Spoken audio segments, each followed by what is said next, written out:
Hi, Queen BEYA here. Welcome to STEM City.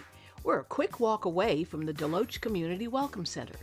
Did you know that our Black Engineer of the Year got his undergrad degree from famous HBCU Howard University? HU?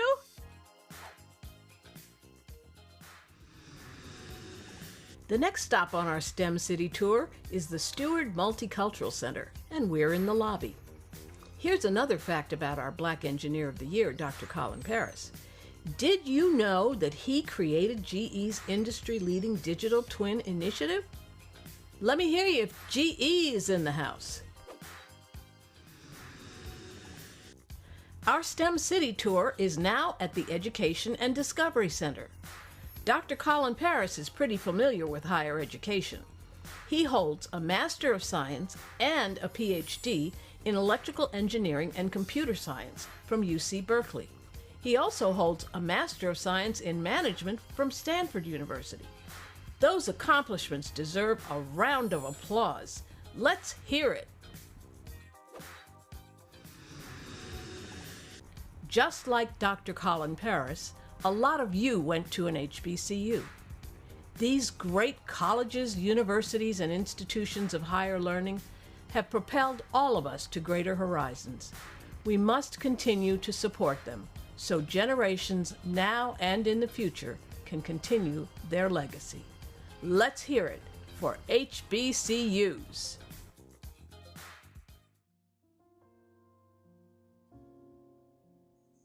Colin, we are so proud to have you as our friend.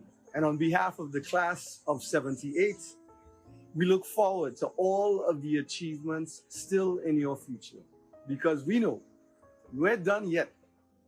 Congratulations, Colin. You deserve it. You deserve it. Colin, there has never been any doubt that you would be a great success. So I want to congratulate you on your many accomplishments with the election to the National Academy of Engineering, but especially being the recipient of the 2023 Black Engineer of the Year Award. Congratulations and best wishes for continued success. Hey Colin, Gary May here. Long time no see. I'm here just to congratulate you on your well-deserved honor from BEYA. Couldn't be more happy for you. Many of your friends and your classmates, like me, from around the country, have been following your career.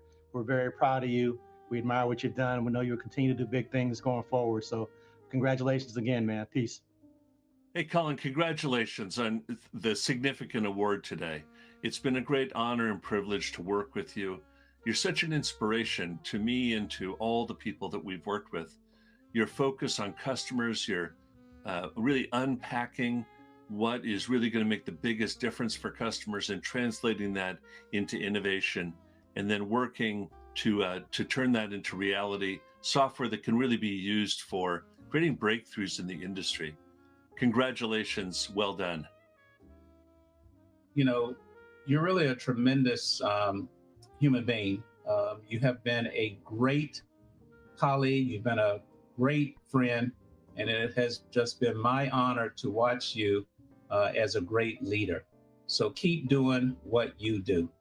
Congratulations.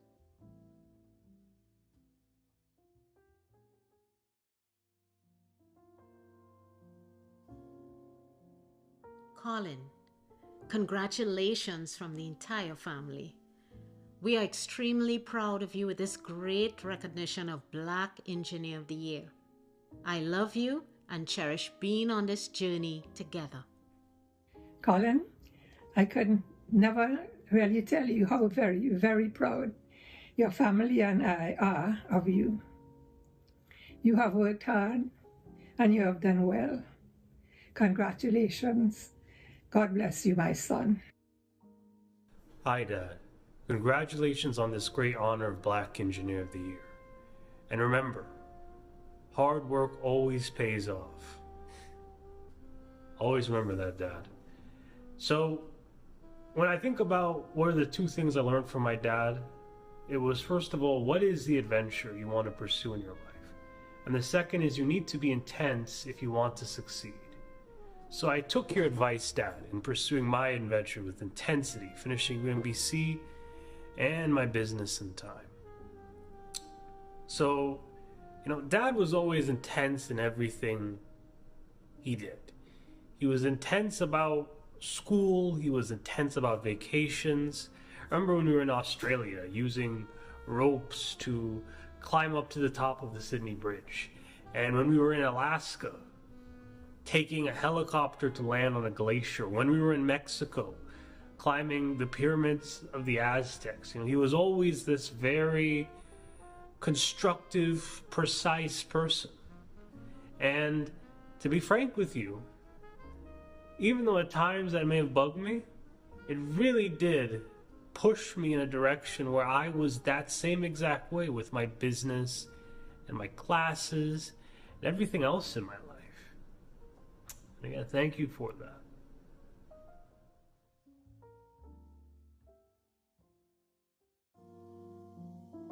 Because of you, yes, I can.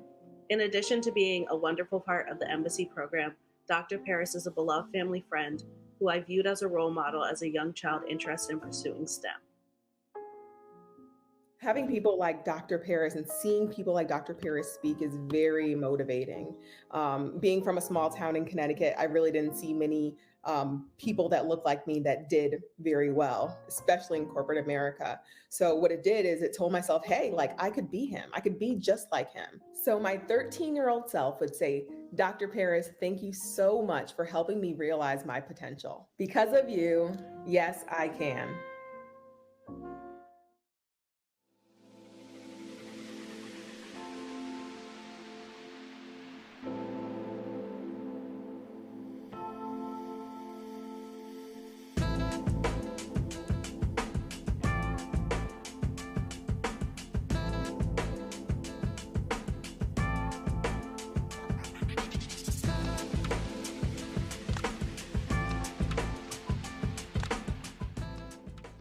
Everyone, please take your seats. The program is about to begin in 10 minutes.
Everyone, please take your seats. The show is about to begin.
General Dynamics ensures that today is safe and secure and tomorrow smarter.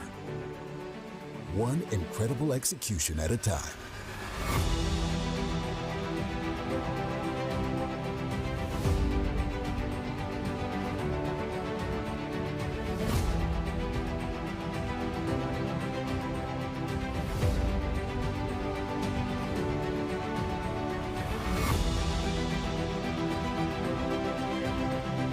Innovators, thinkers, dreamers, understand that action accelerates progress wherever your mission takes you. Behind the screens, behind the scenes, on the ground, in the air, under the sea, in the lab, to the cloud, and everywhere in between.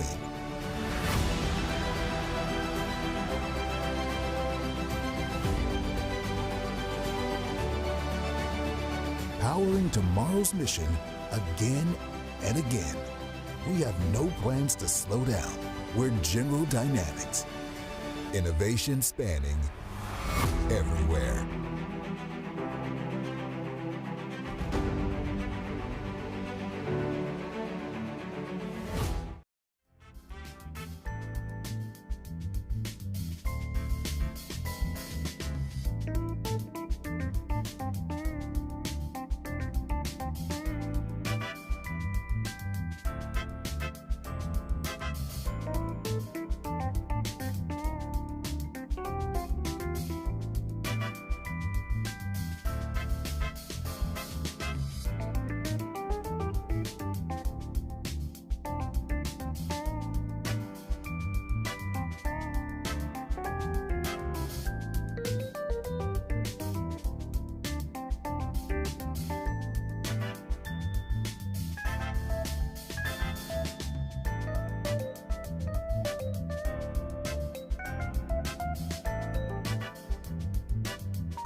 Hi, Queen BEYA here. Welcome to STEM City. We're a quick walk away from the Deloach Community Welcome Center. Did you know that our Black Engineer of the Year got his undergrad degree from famous HBCU Howard University? HU?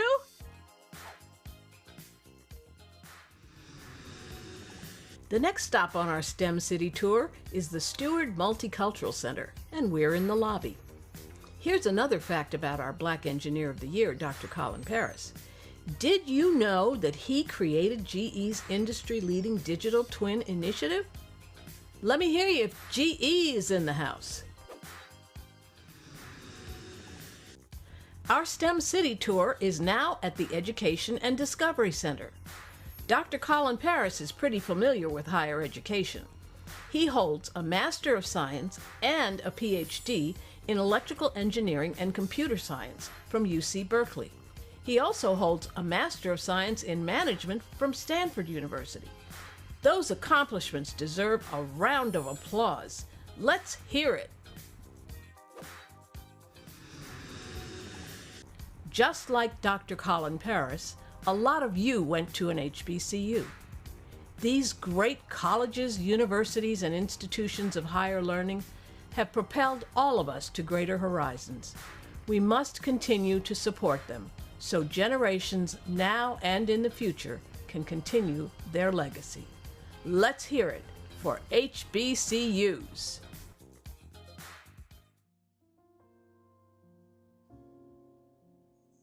Colin, we are so proud to have you as our friend. And on behalf of the class of 78, we look forward to all of the achievements still in your future. Because we know we're done yet. Congratulations, Colin. You deserve it. You deserve it. Colin, there has never been any doubt that you would be a great success. So I want to congratulate you on your many accomplishments with the election to the National Academy of Engineering, but especially being the recipient of the 2023 Black Engineer of the Year Award. Congratulations and best wishes for continued success.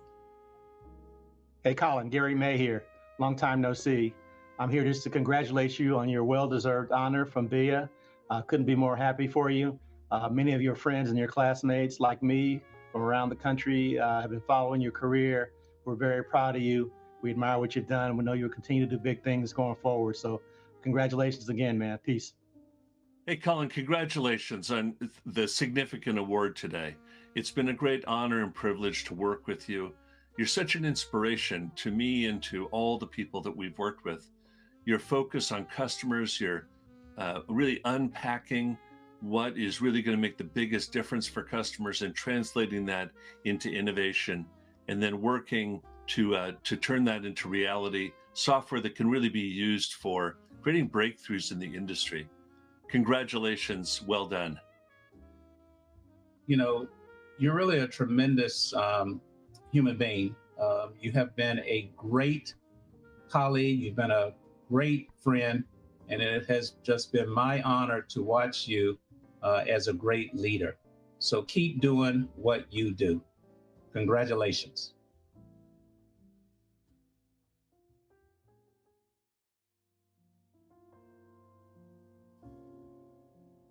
Colin, congratulations from the entire family. We are extremely proud of you with this great recognition of Black Engineer of the Year. I love you and cherish being on this journey together. Colin, I could never really tell you how very, very proud your family and I are of you. You have worked hard and you have done well. Congratulations. God bless you, my son. Hi, Dad. Congratulations on this great honor of Black Engineer of the Year. And remember, hard work always pays off. Always remember that, Dad. So, when I think about what are the two things I learned from my dad, it was, first of all, what is the adventure you want to pursue in your life? And the second is you need to be intense if you want to succeed. So I took your advice, Dad, in pursuing my adventure with intensity, finishing UMBC and my business in time. So, Dad was always intense in everything he did. He was intense about school, he was intense about vacations. I remember when we were in Australia using ropes to climb up to the top of the Sydney Bridge. And when we were in Alaska, taking a helicopter to land on a glacier. When we were in Mexico, climbing the pyramids of the Aztecs. He was always this very constructive, precise person. And to be frank with you, even though at times that may have bugged me, it really did push me in a direction where I was that same exact way with my business and my classes and everything else in my life. And again, thank you for that.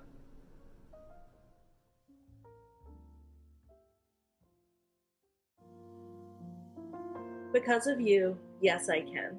In addition to being a wonderful part of the embassy program, Dr. Paris is a beloved family friend who I viewed as a role model as a young child interested in pursuing STEM.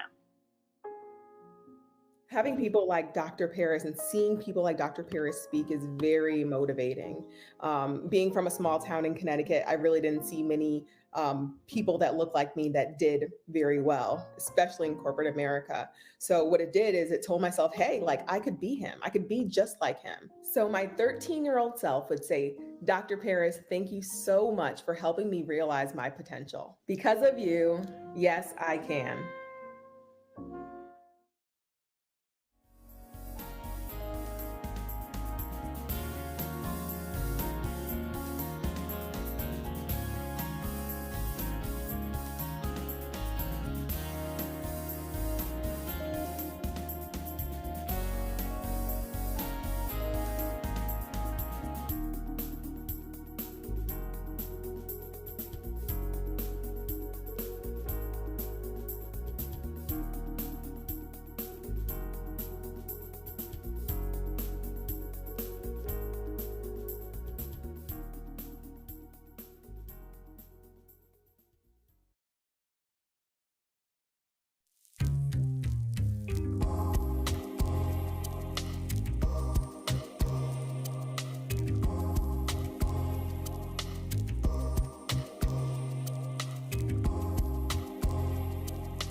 Everyone, please take your seats. The show is about to begin.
Everyone, please take your seats. The show is about to begin.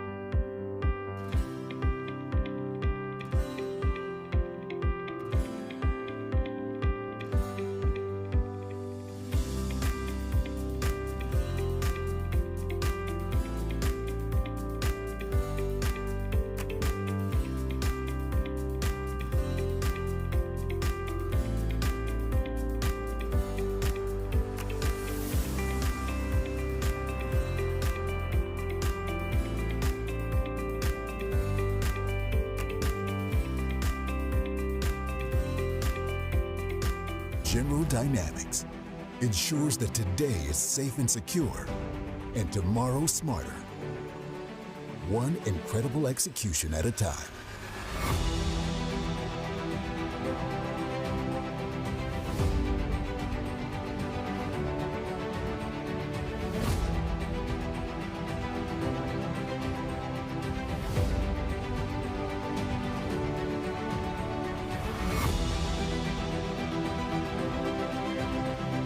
Innovators, thinkers, dreamers, understand that action accelerates progress wherever your mission takes you. Behind the screens, behind the scenes, on the ground, in the air, under the sea, in the lab, to the cloud, and everywhere in between.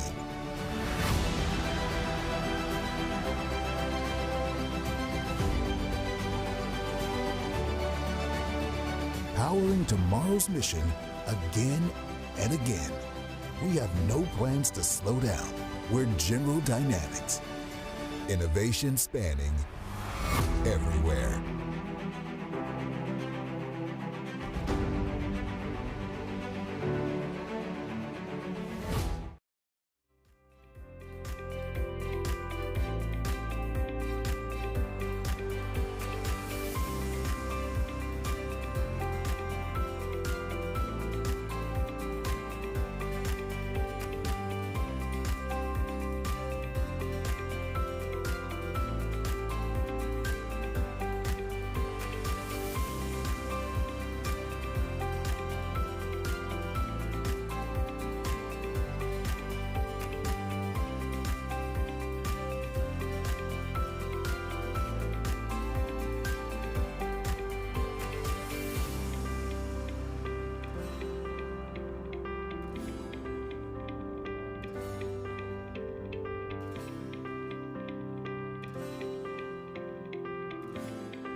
Southwest is the official airline of BEYA. The airline champions causes that matter most in our communities by supporting youth to explore their aviation dreams. Also today, one lucky winner will have the opportunity to win 2 Southwest round-trip tickets valid for 1 year to any of Southwest Airlines' 121 destinations with no blackout dates nor restrictions. For your chance to win a free round-trip flight from Southwest Airlines and to stay on top of all BEYA news and updates, please text BEYA.Gala23 to 21000. Again, text BEYA.Gala23 to 21000. The BEYA STEM Conference is also available online with our digital twin experience, DTX. Be sure to check it out at BEYASTEMDTX.com.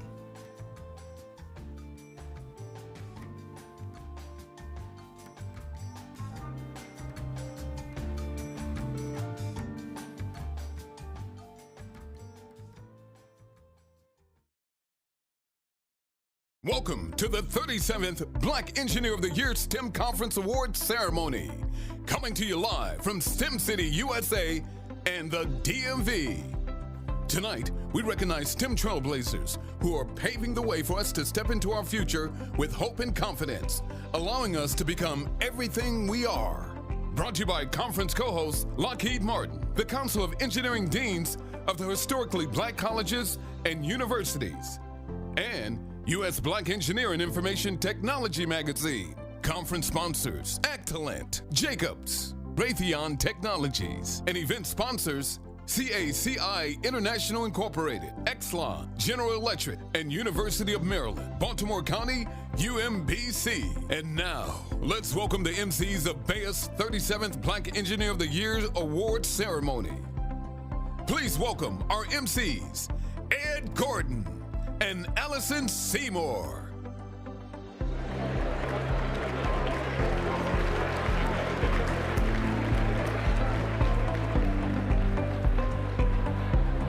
Thank you very much. Thank you, everybody, and welcome. And it's really good to see you. Do you remember me? I do, vaguely. Listen, we're going to have everybody get an opportunity to take their seats. You'll be able to mingle and mix in just a few minutes. We want to get this evening started so we won't be here past 1 a.m. That also includes you folk in the first couple of rows. So if you hurry up and take your seats. But Allison, it is indeed wonderful to be here and just an honor, because if you think about the folks here in the audience and the thousands who are joining us online as well, to host this illustrious event, really it's my first time, but I'd heard about it for many, many years, so I'm very excited to be here this evening. Oh, BEYA is truly amazing. And let's not delay the festivities. We have a lot of awardees to honor tonight. We do indeed. And as we have Queen BEYA here, she's going to take us on a whirlwind metaverse tour to introduce us to our Black Engineer of the Year, Dr. Colin Paris. We know you'll enjoy that. Allison?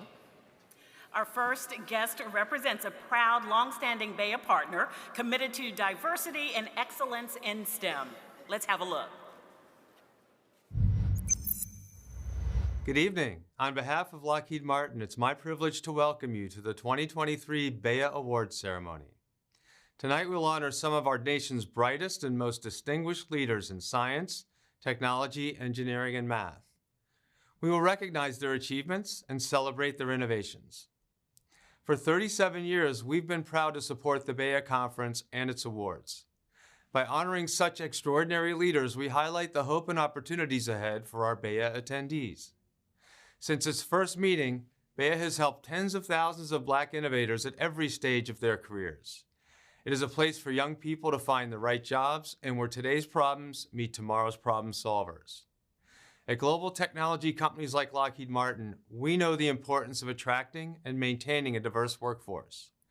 Diversity of experience and background provides perspectives that help us solve our customers' toughest challenges, advance scientific discovery, and revolutionize technologies. That's why we are committed to promoting the STEM talent pipeline to ensure that our STEM community fully reflects the diversity of our nation. I thank you all for your efforts supporting BEYA and its critical mission. Together, we are building a bright future for all. Now let's welcome another great BEYA partner. Here's Actland's president, Mr. Chad Cooley.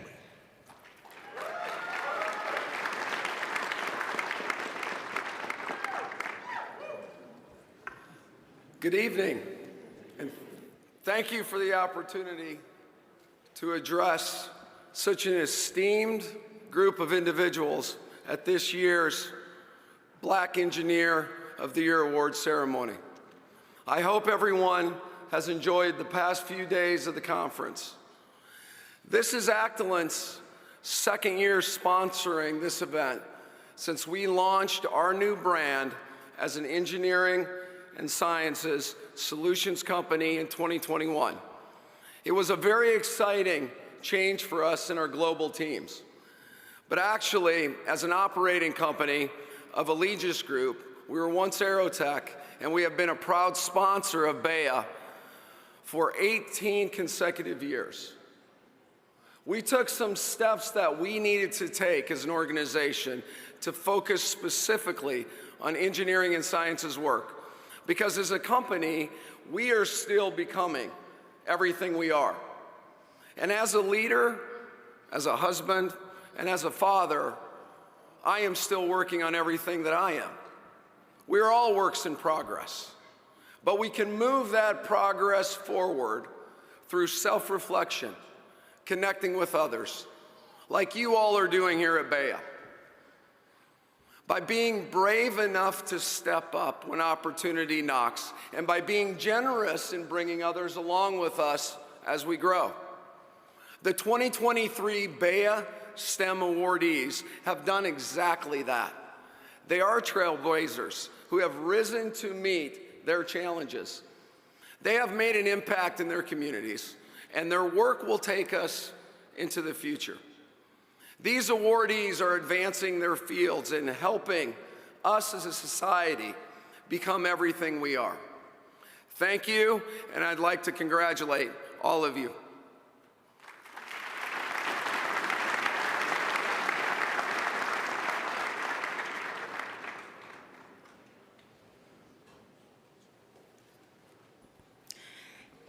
It is my great honor now to introduce our first awardee of the evening. The Lifetime Achievement Award goes to someone who has conquered mountains in their quest to be the best. Captain Melvin Ronald Smith has dedicated his life's work to serving his country and shaping the future leaders in the United States Navy's submarine force and beyond. Only seven Black men in the 20th century rose to the level of commanding a submarine in the Navy, the Centennial Seven. And since the year 2000, only 2 more have joined their ranks. Captain Smith becomes the 3rd African-American man in the 21st century to join this elite group, just a handful who have attained such a command. And I am proud to present Captain Melvin Smith.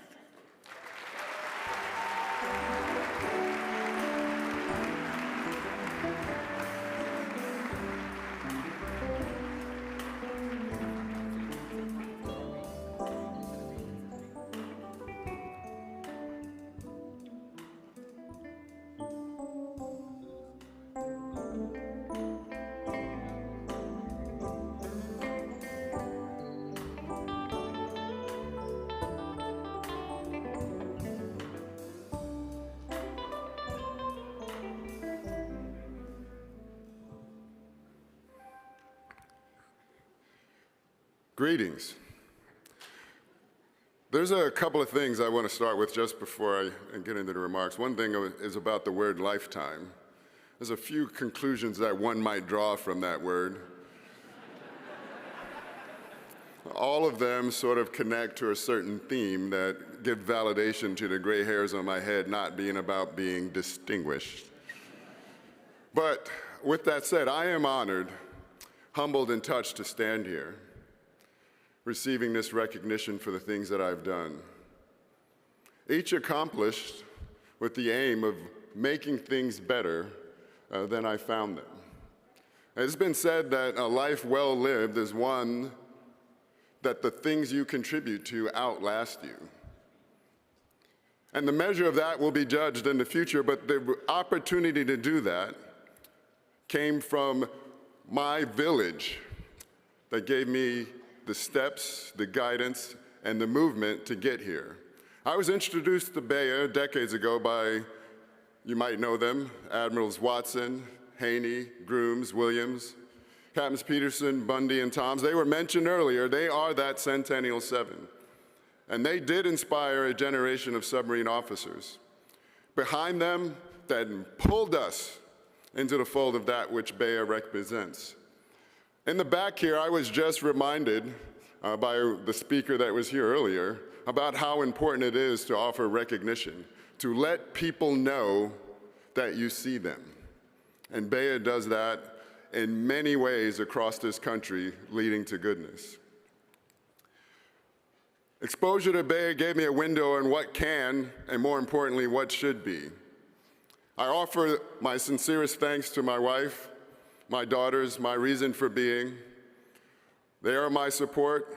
And finally, to the multitudes of those upon which shoulders I found support. My teams that I've served with, my crews that made me look good, my friends that were there in the good and the bad, all of my peeps,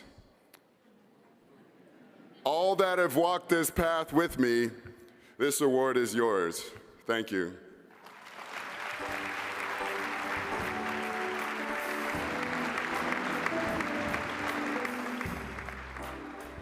Congratulations, truly well-deserved, Captain Smith. Please welcome our next sponsor speaker from Raytheon. Give a round of applause for Vice President of Quality and Product Safety for Raytheon Missile Defense, Dora Nelson.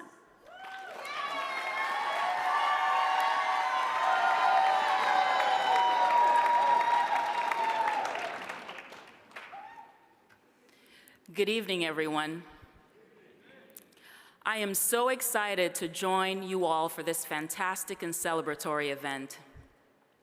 Throughout history, Black Americans have been at the forefront of innovative scientific and engineering breakthroughs, but many were hidden figures. That's changing with evenings like this. For the past few decades, the BEYA STEM Conference has shone a spotlight on Black innovators in our industry, and Raytheon has proudly been a longtime partner.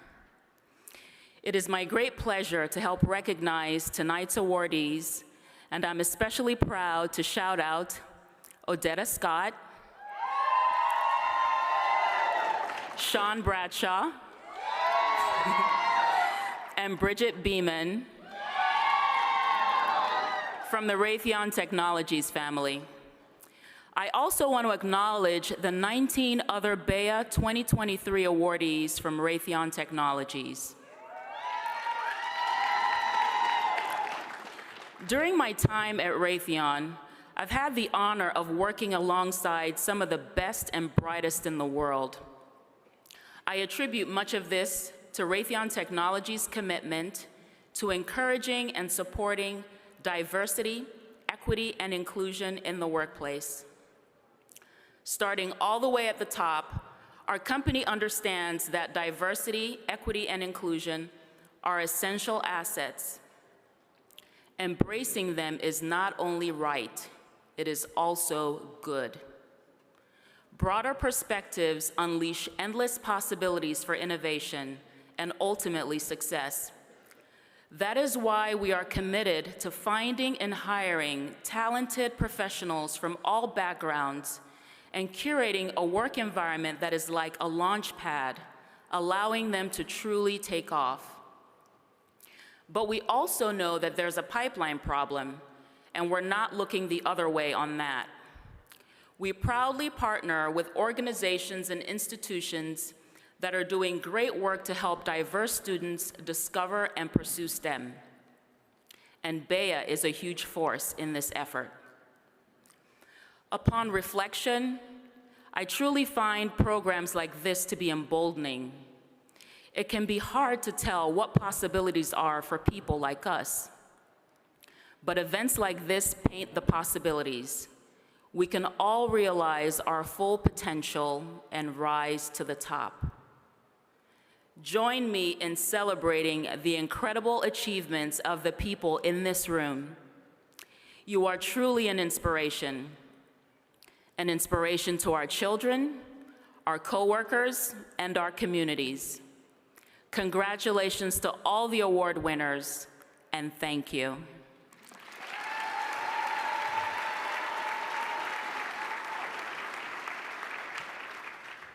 Congratulations to all the honorees. Our next sponsor comes to us from Exelon. Please welcome the Director of Corporate Community Impact for Pepco, an Exelon company. Here's Marissa Slayton.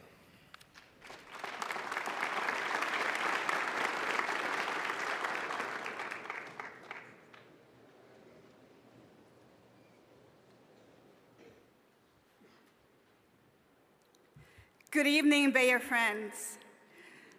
On behalf of Pepco, I am honored to be part of this event tonight, which recognizes and celebrates the achievements of some of the brightest minds in the STEM fields.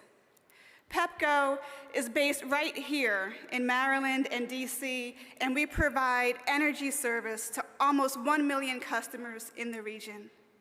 We are part of Exelon, which is the nation's leading energy provider with approximately 10 million customers across the Mid-Atlantic and also in Illinois. This conference theme, Becoming Everything You Are, aligns perfectly with our own mission of empowering our communities by investing in and celebrating leaders who are driving change and making a meaningful impact in the communities in which we live, work, serve, and play. At Pepco, we understand the importance of diversity and inclusion in the STEM fields. We believe that by fostering a culture of inclusion and supporting the development of underrepresented groups, we can tap into the full potential of our workforce and drive innovation in our industry. Tonight's STEM trailblazers perfectly represent individuals who have overcome obstacles and become leaders in their field, demonstrating the importance of representation and inclusivity. That's why Pepco, along with our parent company Exelon, are proud to sponsor the BEYA STEM Conference Awards ceremony this evening. This event is a celebration of the contributions of engineers and STEM professionals from diverse backgrounds, and it serves as a reminder of the positive impact that diversity and inclusion has on our industry. We extend our congratulations to all of the winners of the awards tonight, and we look forward to continuing to support and celebrate your achievements. Congratulations, and thank you.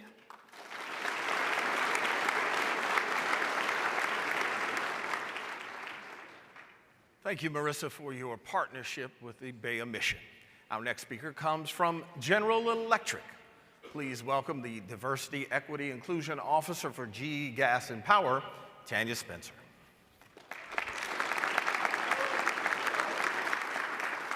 Good evening.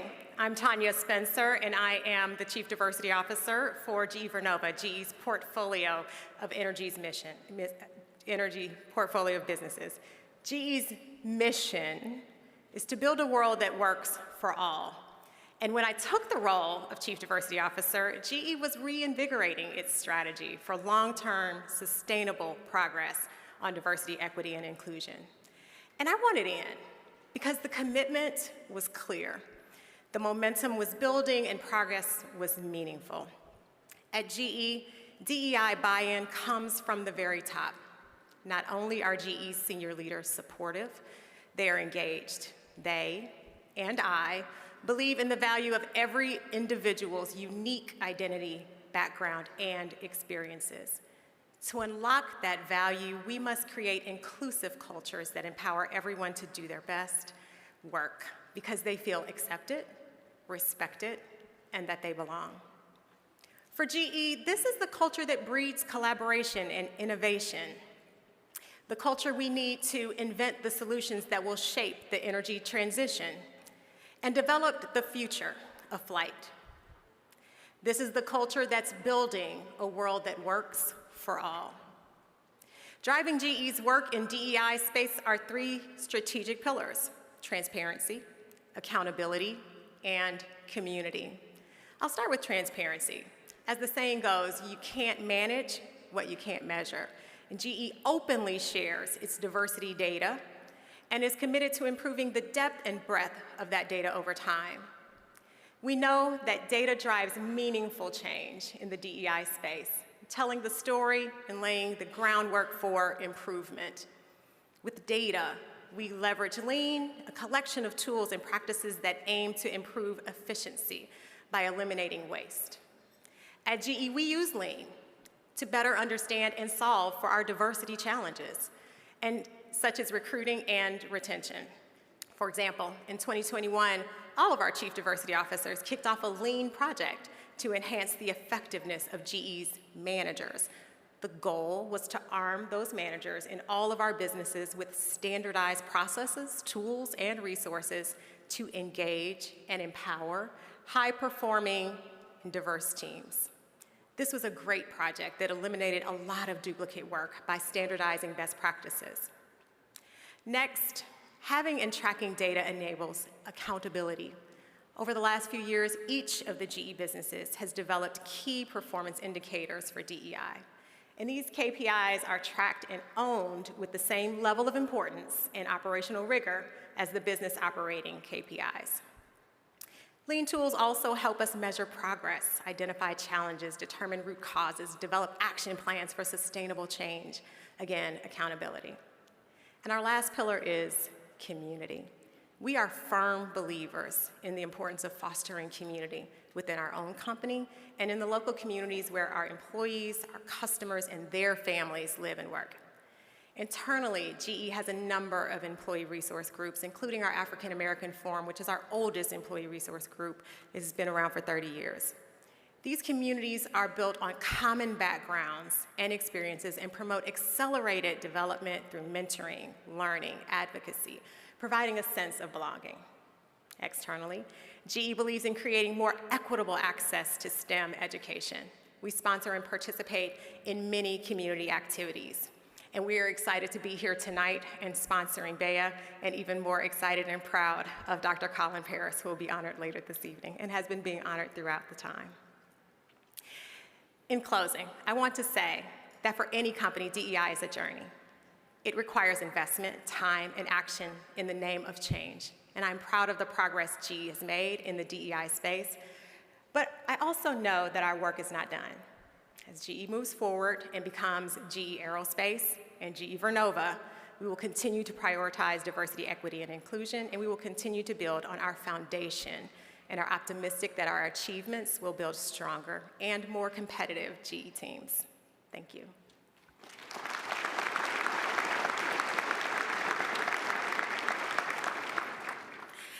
Now we celebrate those who are in the early years of their engineering careers. And to present the Most Promising Engineer in Government Award, please welcome the Chief Engineer and Engineering Director of the Air Force Life Cycle Management Center, Ms. Jackie Janning Lask.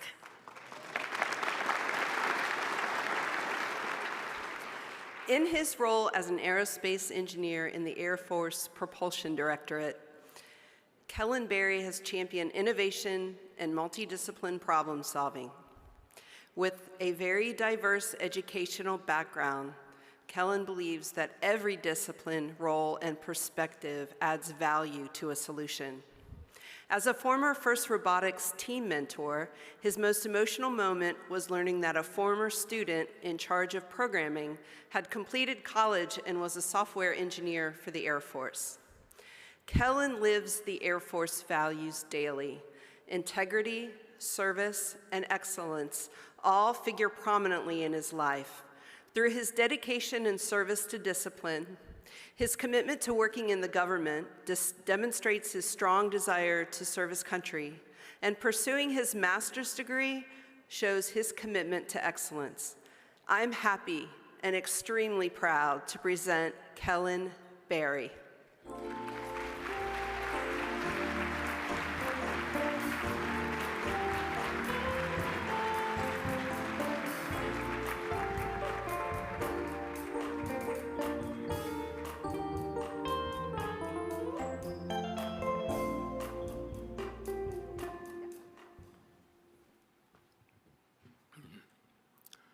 I have always been curious about the physical world, how things work, natural and design.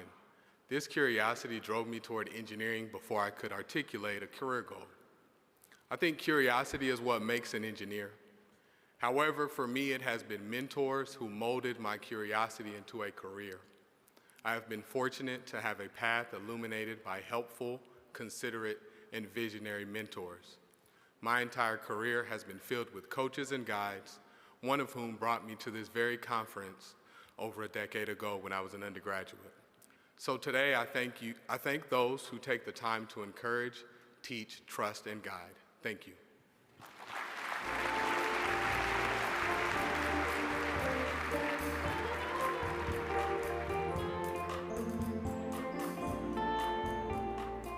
Congratulations, Kellen. Lieutenant Timothy C. Horton managed a $2.1 billion facility sustainment program, which took place across 71 naval installations. He is the Assistant Public Works Officer for the Navy's oldest installation, the Washington Navy Yard. He is a true testament to the Navy's core values of honor, courage, and commitment. I'm proud to present Lieutenant Timothy Horton.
Good evening.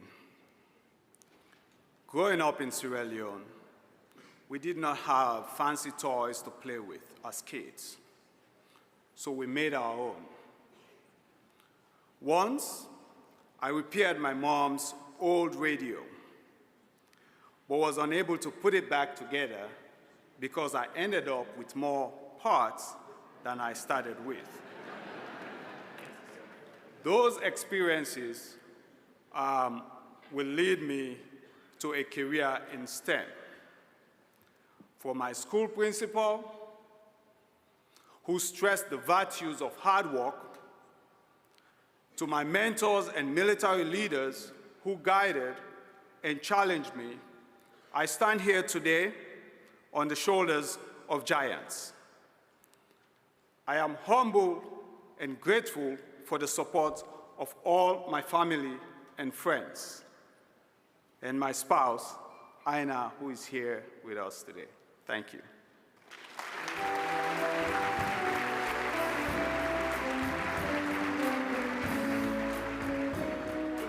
Congratulations, Lieutenant Horton. Now, let's welcome our sponsor, CACI, to the stage. Here's their President of National Security and Innovative Solutions. Yes, you can start clapping. Here's Todd Probert.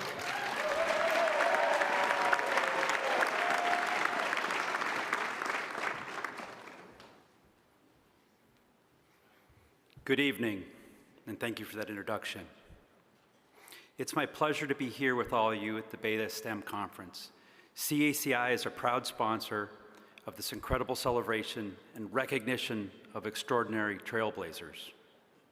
You're not only making significant contributions in STEM, but also in communities by serving as mentors, role models, and sources of inspiration for so many. Congratulations to all of the honorees. Your achievements are groundbreaking, and your commitment to excellence is inspiring.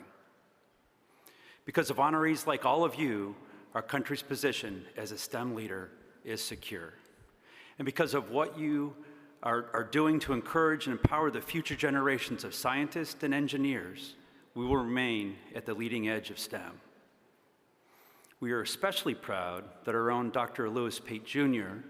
is being honored for community service. Well done, Lewis. All of us at CACI are so very proud of you. Congratulations as well to CCG's U.S. Black Engineering Magazine and its partners for presenting another great conference. For 37 years, the BEYA STEM Conference has brought together the best of the best from industry, government, academia, and beyond, providing everything from networking to career empowerment opportunities. BEYA's support of children, college students, and young adults is especially commendable.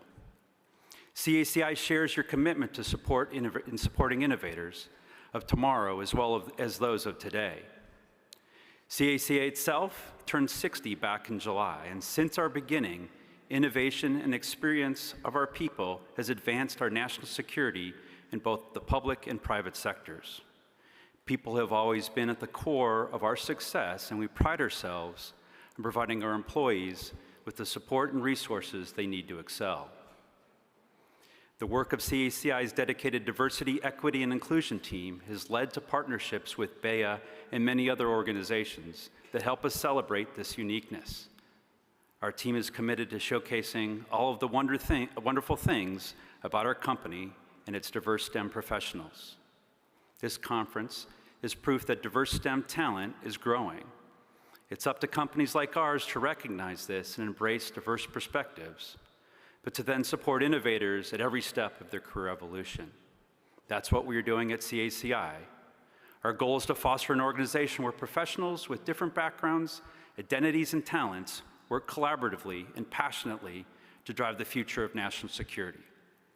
And with partners like BEYA at the crucial development opportunities, we know that we will succeed. Thank you, and enjoy the rest of the ceremony.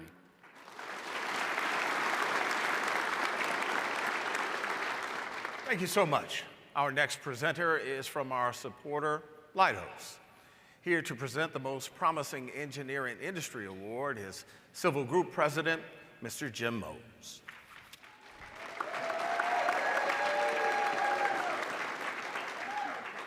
Terrific. The International Space Station, also known as the ISS, processes over 40,000 pounds of critical cargo annually, and automation is essential for minimizing human error during these operations. As a software solutions architect, Kendrick Garman's passion for innovative technologies led to the development of mission-critical applications that enable the successful transport of cargo to the International Space Station. Kendrick learned much of his technology and engineering skills through a cooperative education program at Prairie View A&M University.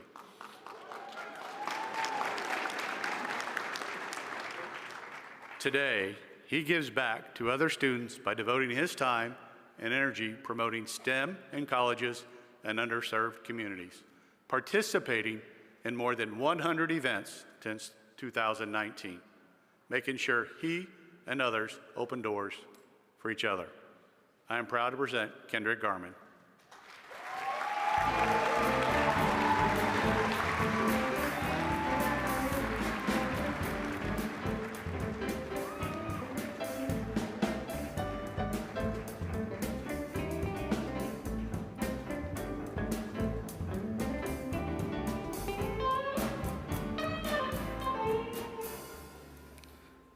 Hello, everyone. My passion for engineering and technology began at an early age.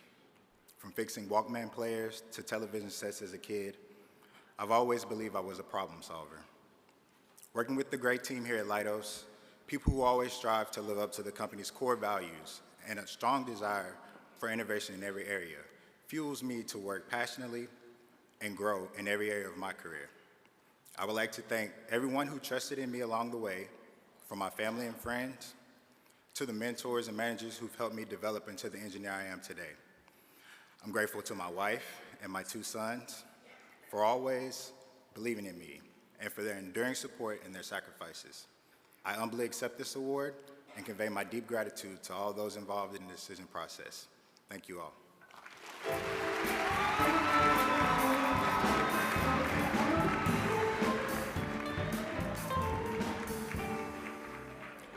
Did he get Brick House for his walk-off music?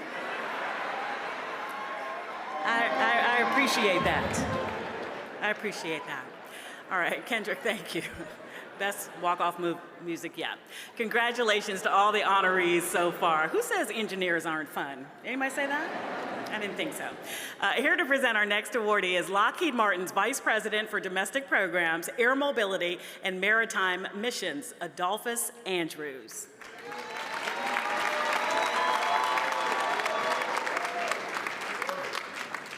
Good evening. From janitor to engineer, Mr. Horton's story is one of challenge, innovation, and perseverance. His journey has led him to promote diversity of thought amongst peers within STEM. He is the embodiment of the benefits of investing in those with untapped potential. Mr. Horton is proof that people are not defined solely by their circumstances or decisions. We are capable of excellence however we envision it. Proudly representing Lockheed Martin, I am proud to present Zephaniah Horton.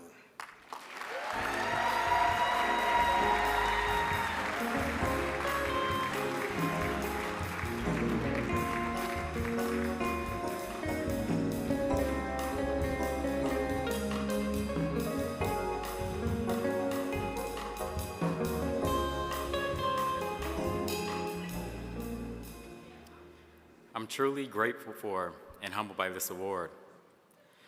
During my short tenure in STEM, I've hoped to inspire individuals to realize their capacity for excellence, even when it has been masked by uncertainty.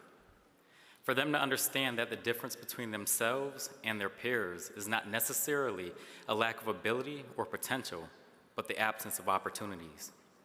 I hope my story challenges those in STEM to look for and invest in the unseen potential of others, while inspiring everyone to imagine themselves surpassing the intellectual limitations that have been assigned to them by others. STEM can be a reality for everyone, even the janitor. Thank you.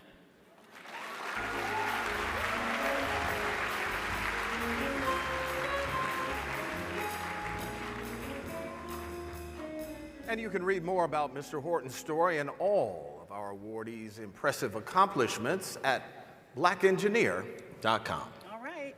And our next award is presented for community service. And these honorees have shown leadership in STEM communities throughout volunteerism and outreach, both within and outside of their work environments. Here to present the first Community Service Award is President of Business and Information Technology Solutions for CACI International. Yes, indeed. Come on, y'all. International Incorporated. Let's give it up for DeEtte Gray. A warm welcome for her, please. Good evening. Dr. Lewis Pate Jr. serves as an Enterprise Solution Architect at CACI International. In that role, he delivers technical solutions for numerous large-scale projects to seamlessly deploy business solutions, integrate legacy with emerging technologies, and align people and processes for meaningful results. Dr. Pate has dedicated his life to giving back to his community. He's leveraged his more than 20 years of experience in information technology and cybersecurity to serve as a role model, a teacher, and a mentor, especially to people of color and the other underserved communities. Each year, he teaches 2 entry-level and 4 advanced cybersecurity and IT courses to those that are looking to either enter or advance in the STEM field. and for the past 3 years, Dr. Pate has taught dozens of free IT and cybersecurity classes to more than 150 students seeking to earn professional certifications. And to add to this full plate, Dr. Pate also actively supports Cyber University, a nonprofit association dedicated to the academic and professional success of women and minority in cybersecurity. It is my pleasure to introduce and to congratulate Dr. Lewis Pate, Jr.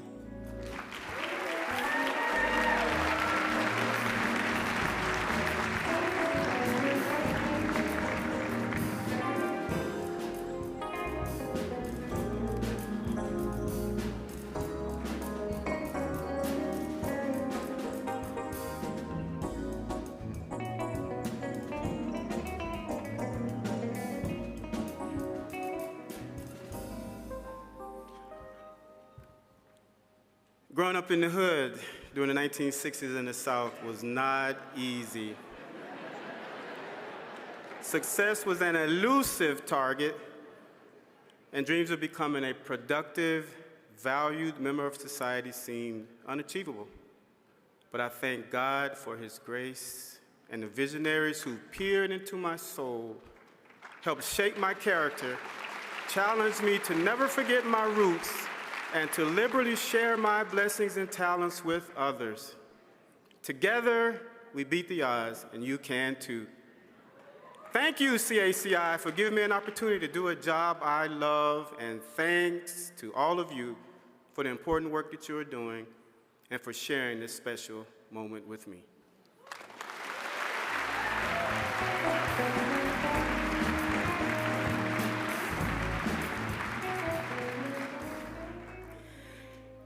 General Vincent K. Brooks graced the cover of our 2013 Veterans Edition of U.S. Black Engineer Information and Technology magazine as one of 3 top blacks in the military.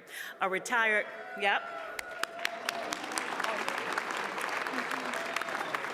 a retired 4-star Army general.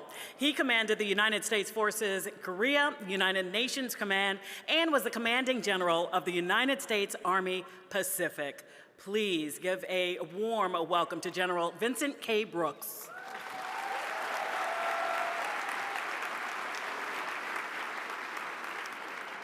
Good evening. Anike Zakariawo began her 15-year career in education as a kindergarten through 3rd grade teacher in Title I schools. I'm proud to present Ms. Zakariawo on this particular award.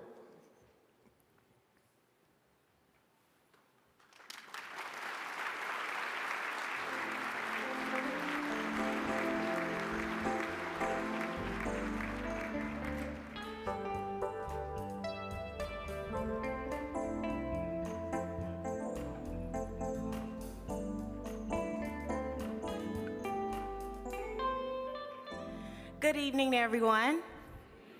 Good evening, everyone. All right, that's the teacher in me.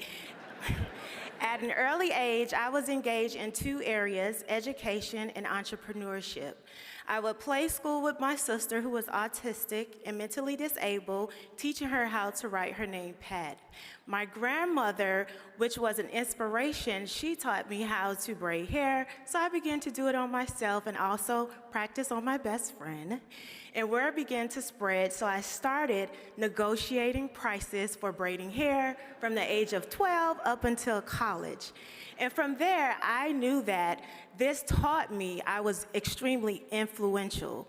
And after I began to know that, I used education and entrepreneurship as a vehicle to start the nonprofit called SEEK, which stands for Seeking Education Empowers Knowledge that teaches children ages 5 through 18 how to build STEM products after school. And on behalf of the perseverance spirit that I have, I would like to thank my family, my community for all the children that we serve. Thank you.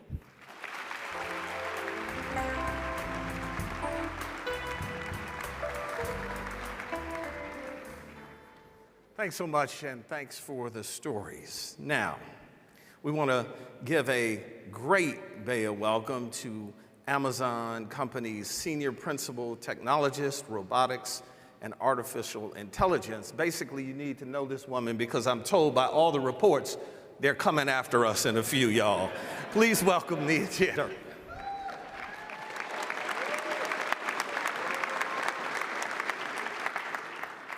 Good evening.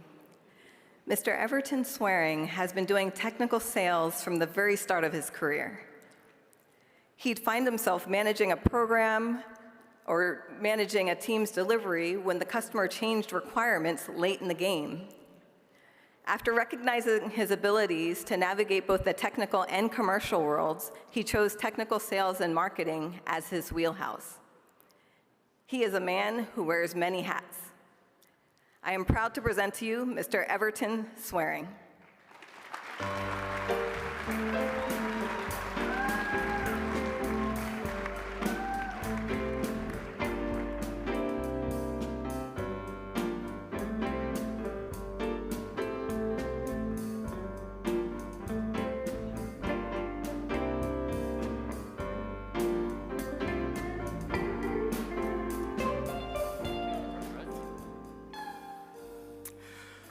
Good evening, everyone. Growing up in Jamaica, my town was on the landing pad to a nearby airport. I would watch in awe daily as these giant mechanical birds descended from the sky. Those observations developed an unquenchable desire to understand how things work, which no doubt put me on the path for a STEM career. Today, I'm light years away from my humble beginnings, being honored as a recipient of this BEYA Award. I give total gratitude to my immigrant mother, who sacrificed everything to pave my path to achievement, and to my family, who has continuously cheered me on. I also extend my deepest appreciation to my work colleagues and allies at Vitesco Technologies, who encouraged and advocated for me throughout my career. Thank you, BEYA, for the award and recognition.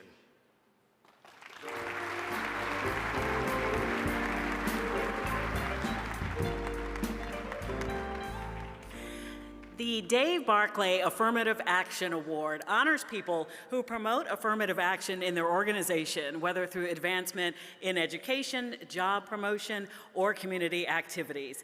And here to present our first award in this category is a dear member of the BEYA family. She was the Black Engineer of the Year in 2000, and she was the Woman of Color Technologist of the Year in 2009. And in 2011, she was inducted into the BEYA Hall of Fame. She's the chair of Tuskegee University's Board of Trustees. As a Hampton graduate, I give love to Tuskegee as well. And a member of the National Academy of Engineering. Please welcome Norma Clayton.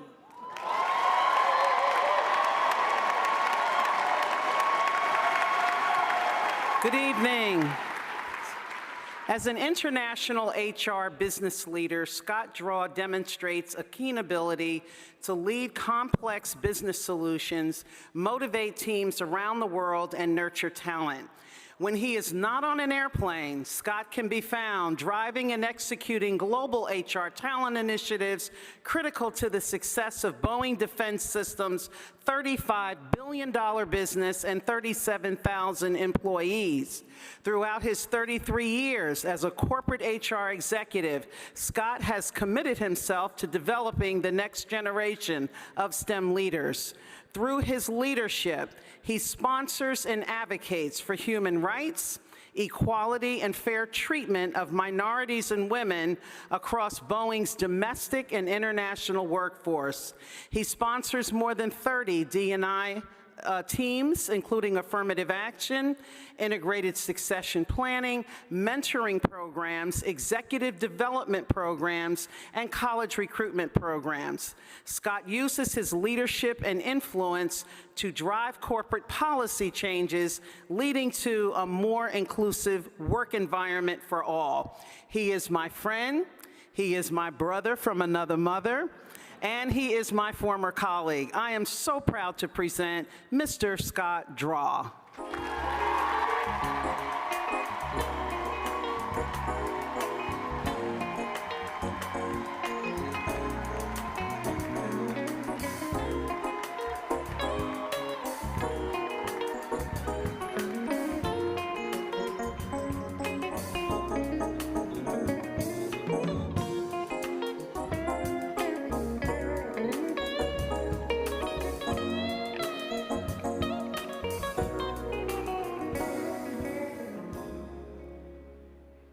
Have you ever wondered what it would feel like to be part of a group where everyone belongs?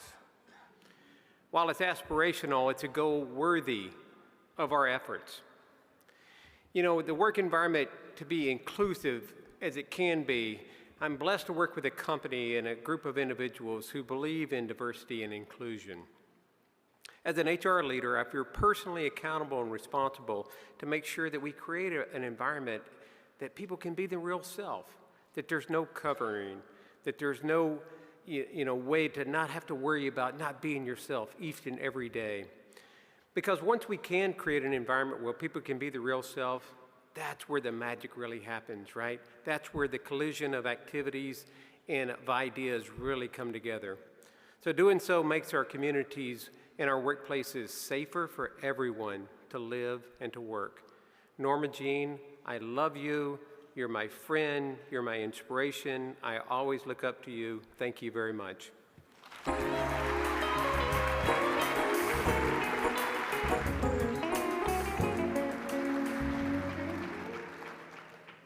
Thanks so much, Scott, and congratulations. And I'm impressed you brought your own cheering section. Very nice.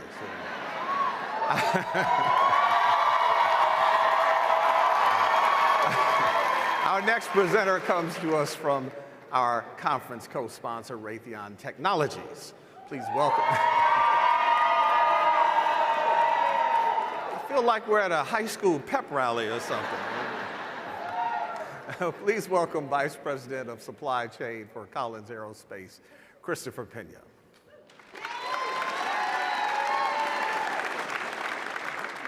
Let's be clear, that applause is for the person I'm introducing, right? So good evening, everyone. Raytheon Technologies is committed to diversity, equity, and inclusion. And my esteemed colleague and dear friend, Odetta Scott, is a virtuoso leader whose success is rooted in her dedication to that commitment. She mentors women and unrepresented groups in the technical workforce and devotes impassioned service to her community. Odetta truly believes that while organizations can realize the benefits of the diversity dividend, its greatest return on investment comes from aligning its mission and its vision with true diversity, equity, and inclusion. By valuing people's unique talents, perspectives, and experiences, we will continue to achieve immense social and cultural progress. I'm proud to present Odetta Scott.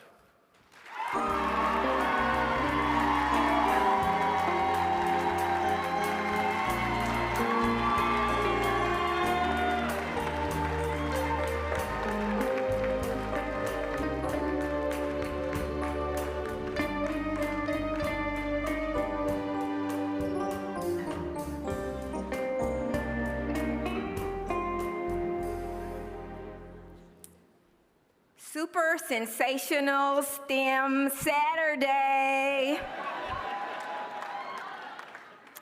Good evening. As I reflect on my journey to date, I can emphatically state that I was, am, and continue to be beyond blessed. To my parents, my husband, family, mentors, and coaches who pour into me this tapestry that exists today, thank you. My faith and my career in STEM have afforded me various opportunities, from winning several national awards to conquering the valleys I encounter on a not-so-public stage. My prayer is that I continue to be a vessel and a light to others whom I so faithfully serve. My mantra, each one, reach one. Thank you.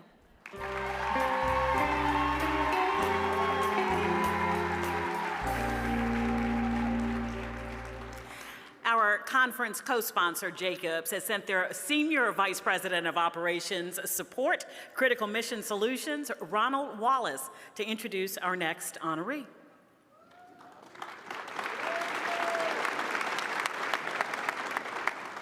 Good evening. I'm honored to represent Jacobs tonight as we celebrate the best and the brightest in the fields of science, technology, engineering, and math. This is Jacob's third year as co-sponsor of this event, which brings together the Department of Defense, industry, and academia. This is truly a unique opportunity for companies like Jacobs to engage with visionaries, dreamers, and doers who can provide innovative solutions to our critical missions and problems in the world. As a veteran, a proud Marine, and a proud HBC alum of Virginia State University, the theme of becoming everything you are resonates strongly with me. This focus on the future to dream big, challenge the standards of today, and reinvent the possibilities of tomorrow also resonates strongly with Jacobs. In fact, it's foundational to who we are as a company. At Jacobs, we do things right, we challenge the accepted, we aim higher, and we live inclusion. These are our core values, and they are the cornerstones of Jacobs' inclusive and diverse culture. Through Jacobs Together Beyond program, which is our backbone of our culture of belonging, we launched an action plan for advancing justice and equality. This 5-year program aims to recruit and develop the best Black talent and contribute to a positive change in the broader society. Through our action plan, Jacobs is investing $10 million in scholarships, sponsorships, donations, and partnerships that are making a real difference in the Black community. One example of this is with our partnership with Drake State Community and Technical College in Huntsville, Alabama. Woohoo! All right. I can't see you back there, but Jacobs recently donated $200,000 to create a new scholarship fund for the Frontiers Research Program. In addition to this donation, our Jacobs team is also deeply involved in developing curriculum and honoring mentoring students who hope to one day help our NASA client develop habitats on the moon. I'm proud of the collective work we have done to break down barriers and replace them with stepping stones, empowering people to aim higher and pursue their dreams. However, our work in this space is not done. Working hand in hand with great partners like BEYA, we remain committed to motivating, mentoring, inspiring, and engaging our young people through every part of their career. Before I close, I want to recognize the Jacob team members who are being celebrated for their leadership and their commitment to uplifting the communities where they live and work. And now I get to introduce one of our own. In his roles with Environmental Solutions and with Harambe, Nate Price is at the heart of some of our many Jacobs activities enhancing opportunities for minorities in STEM careers. He works with senior leadership to increase engagement with HBCUs, minority-serving institutions, and Hispanic-serving institutions, with the focus on bringing a diverse pool of interns and new graduate hires. Nate is relentlessly dedicated to fostering a fully inclusive environment by sponsoring mentoring, he's coaching, and he's championing a diverse team of technical professionals day in and day out to grow and succeed in their chosen STEM careers. I'm proud to present Nate Price.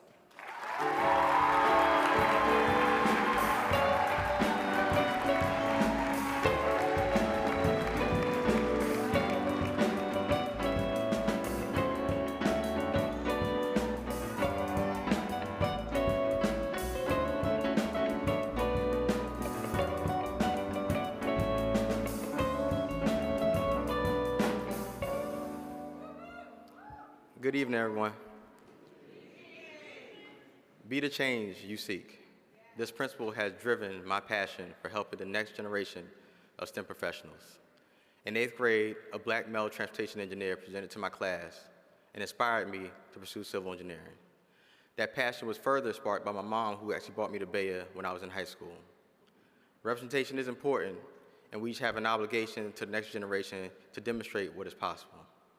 Lifting up and supporting one another and breaking down barriers is how we break down barriers and create the increase in diversity within the STEM fields that we seek. Thank you.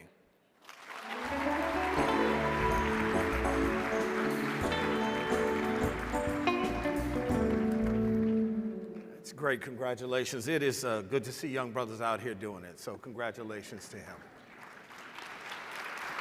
Before I introduce our next presenter, I just want to say to those of you who are going, whoop, whoop, you got to come with some gusto. Some of y'all are a little weak on that, so I want you to work on it.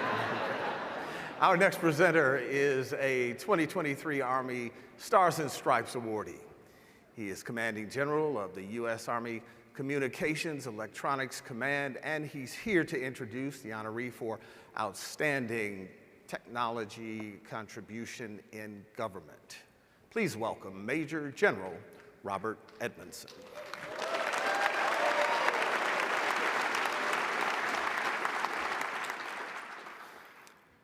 In his role as a technical lead within the United States Army, Kelly Davis energized a talented group of engineers and led with trust. With Kelly's strong analytical problem-solving capabilities, he was able to solve challenging issues to ensure operational readiness while providing secure and efficient cyber products. In his free time, Kelly develops video games for his company, Nighttime Studios, which released its first game in 2019, a time-manipulative platformer, Chrono Ghost. Kelly is a senior DevOps engineer with Glasswall Solutions, providing sophisticated zero-trust file protection capabilities. I'm proud to present Kelly Davis.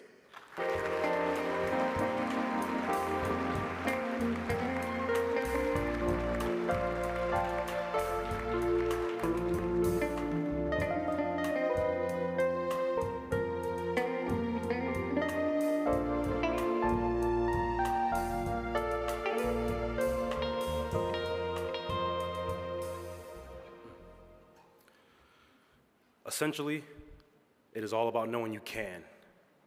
That's the mantra throughout my life.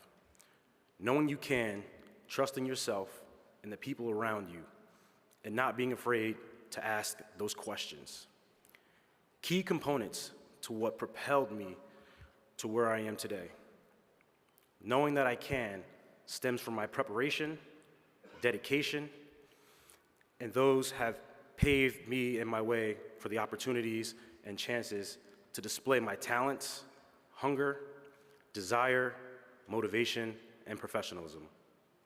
With that, I humbly accept this award with the utmost gratitude towards the BEYA STEM Committee, my family, colleagues, the Army, and Glasswall.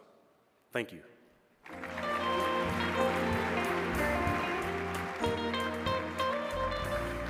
Here now to present the award for Outstanding Technical Contribution in Government is General Vincent Brooks.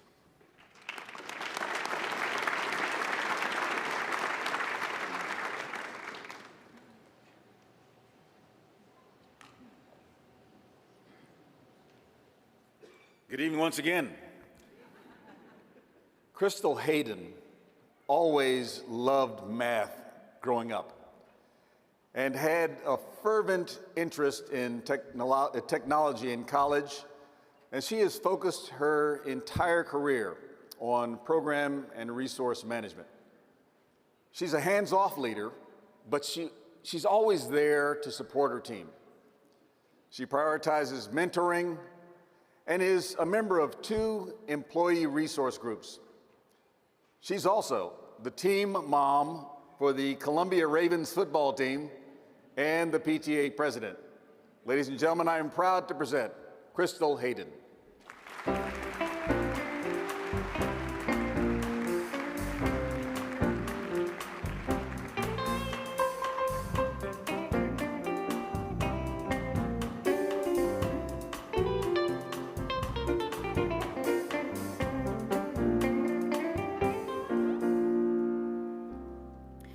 Accepting a job at NSA 17 years ago as a young adult changed my life. I was an only child, leaving everything that I knew and loved for a career opportunity that I wasn't sure was a perfect fit for me. I'm so glad I took that risk. My biggest challenge has been helping others realize that it's not always the technical folks that can solely develop the technical solutions. There is more to this career than just coding. Find your niche and run with it. We all have a role. It may not be easy, but keep going. And if God is for you, no one can be against you. Thank you to my husband, my mother, and thank you for this award.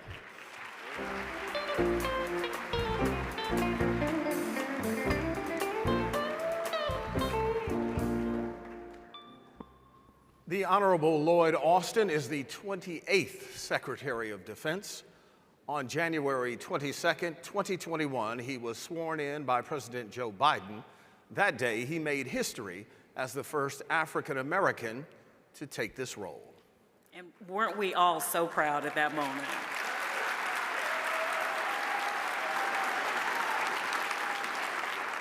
He is a full-throated advocate of diversity in the military, insisting it can only benefit from reflecting the spectrum of population and communities that it swears to protect. Everyone, please give a huge welcome to the United States Secretary of Defense, Lloyd J. Austin III.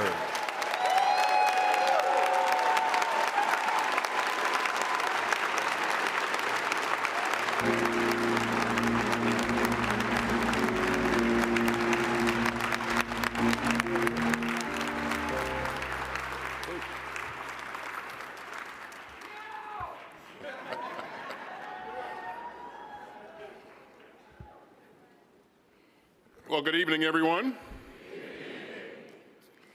It's great to be with everyone tonight, and let me congratulate all of tonight's award winners. And Ty, you've done it once again. Great Scott. Congratulations to you and your team for yet another tremendous event. You know, over the past 37 years, this organization has recognized outstanding American patriots and innovators. Past Black Engineers of the Year have been electrical engineers, and pilots, and astronauts, and physicists. They've made huge breakthroughs. They've broken down barriers, and they've been driven to serve and to make the world better and to lift up the next generation. You know, that commitment to service has always been crucial for solving our toughest problems and for defending our country.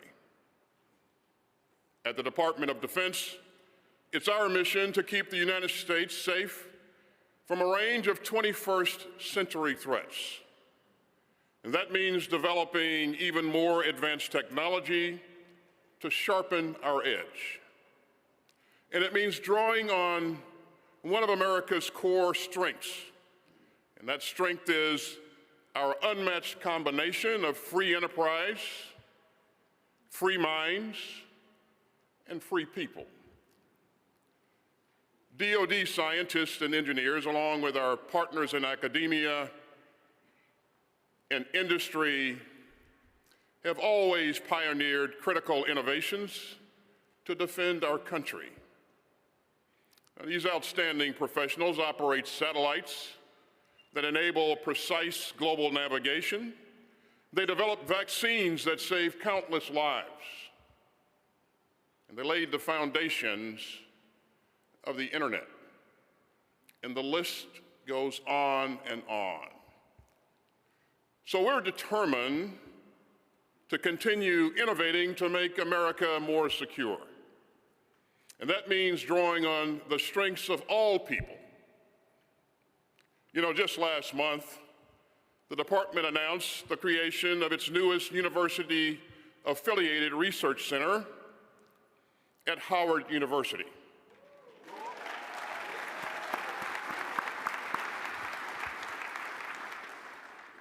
Now, that's the first ever established at an HBCU.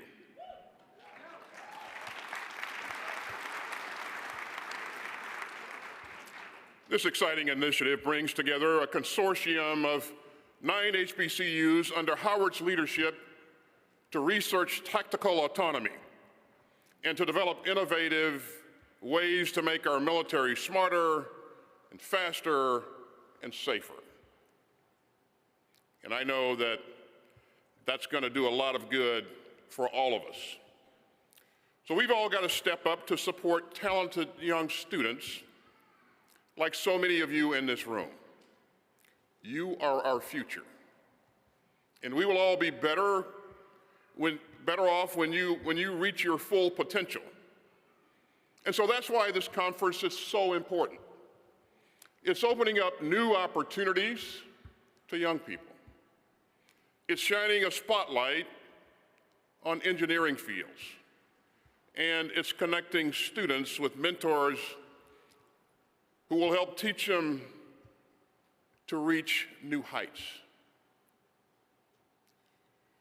You know, after Sir Isaac Newton developed his laws of motion, he famously said, quote, "If I have seen further, it's by standing on the shoulders of giants."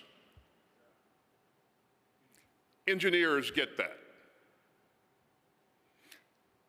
You know that one breakthrough will be the launching pad for many more. And you know that every engineer's work builds on those who came before. And so that's why it's so important that we unlock more opportunities for more young people. Because the next generation is going to help us all see a little bit further. So I hope that we'll all keep looking for ways to harness our skills and give back to our country through academia, business, and serving your community, or serving in the United States military. America will be stronger for it. You know, this year marks 40 years since Colonel Guy Bluford became the first African American to fly to space, rowing into low Earth orbit in 1983 on the Space Shuttle Challenger. And a few years after that historic mission, Colonel Bluford was named Black Engineer of the Year. And although he soared through the heavens, he always remained down to earth. And he once said, "I felt I had to do the best job that I could for people like the Tuskegee Airmen, who paved the way for me." By breaking barriers for black airmen during World War II, the Tuskegee Airmen propelled Colonel Bluford higher. He stood on their shoulders.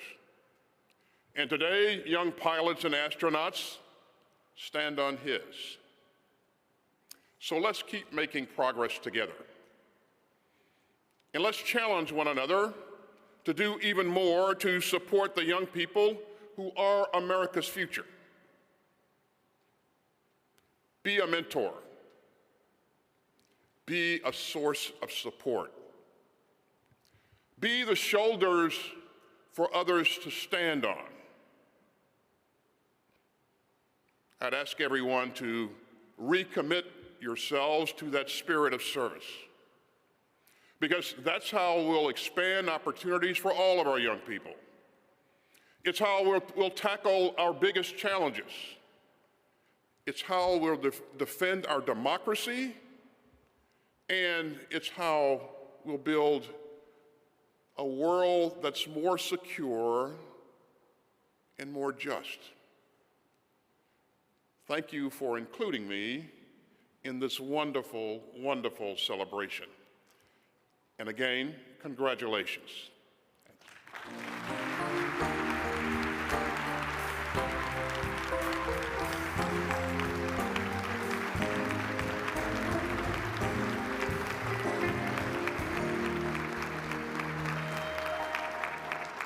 Thank you again, Mr. Secretary. Our next award recognizes the honoree for outstanding technical contribution in industry. Please welcome the MITRE Company's Senior Vice President and General Manager for the National Security Sector, Dr. Keoki Jackson.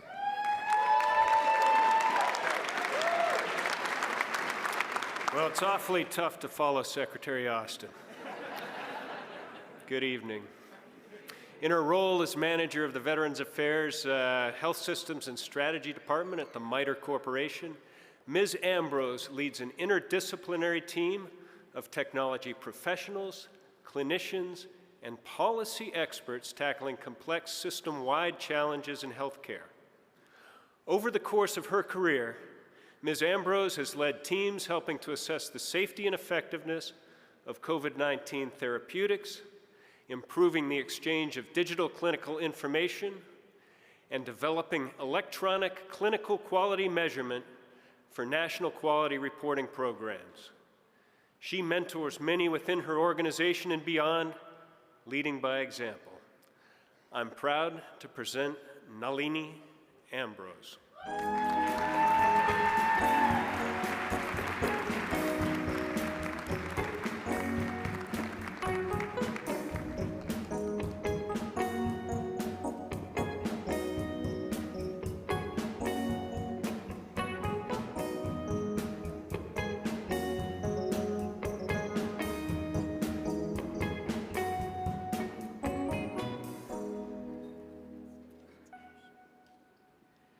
Good evening, everyone. Growing up in South India, I saw my mother suffer from heart disease, and I knew early on that I wanted to help people achieve better health and healthcare. And coming to the US as a student from a country with a different culture, climate, a lot of snow, and an academic system, I faced culture shock initially when I first arrived. But I knew what my calling was and that I would have the opportunity to make an impact in solving big healthcare challenges using data and technology solutions. So this has always been a focus of my career, and with the support of talented colleagues in the field, especially my colleagues at MITRE and my well-wishers, I've been able to move the needle toward improved health and healthcare, both in individuals and populations in our nation.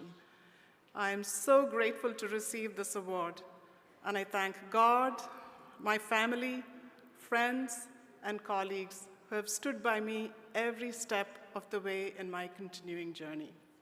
Thank you, BEYA. Go BEYA.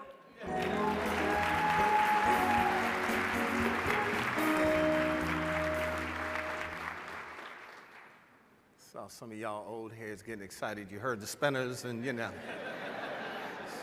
Take it easy.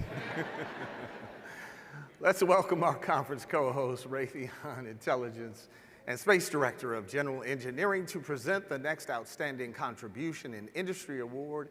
Please welcome Joe Maida to the stage.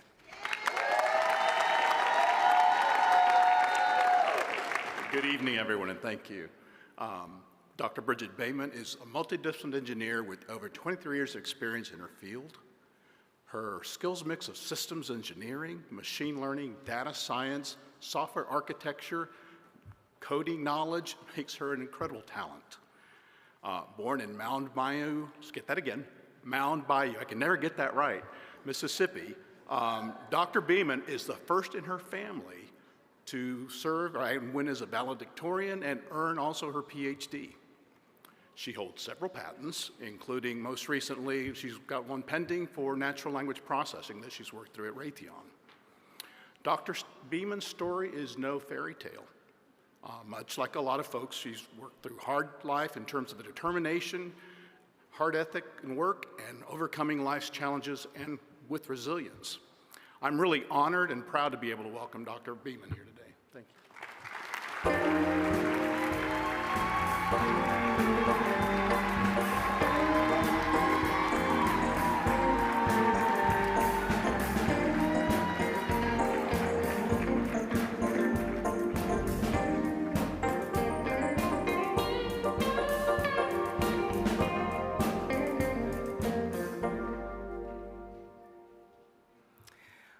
Wow. I truly offer my most humble gratitude for this honor. It inspires me, even now, to keep imagining what the future holds. Michelle Obama said, and I paraphrase, "You don't just become something. You are always becoming, evolving." If I could go back in time and mentor my younger self, I would try to teach her this. You cannot do it all by yourself. Collaborate. You are more capable than you think. Believe. And you will overcome adversity, for as no force on earth can stop an idea whose time has come, when it is time, nothing can stop what is meant for you. So, head up, eyes forward, continue becoming. Thank you, BEYA. Thank you, Raytheon, for this honor.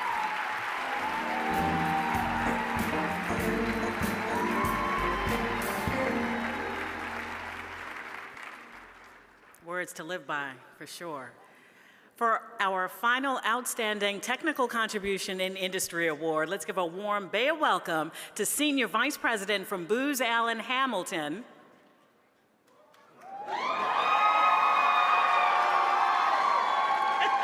oh, wait a minute, that was just Booz Allen. I was just giving you all your props. I'm ready to go. Okay, well, just stay right there. Dr. Charles Johnson Bay.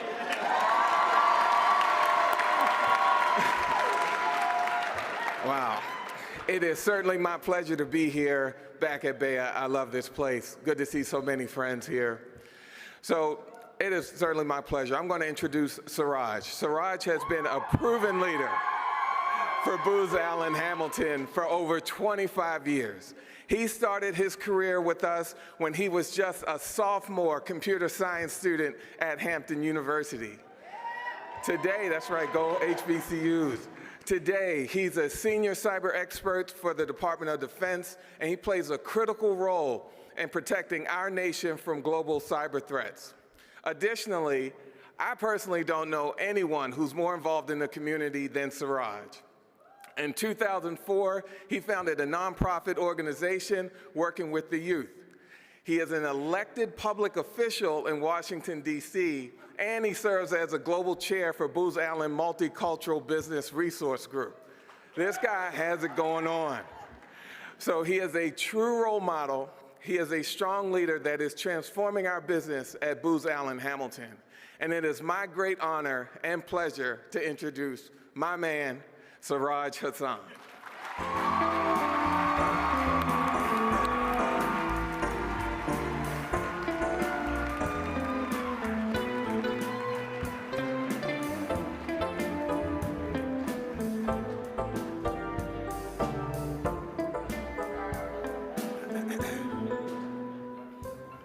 All right, well, y'all gonna have to forgive me this evening. I was yelling this morning at my son's basketball game.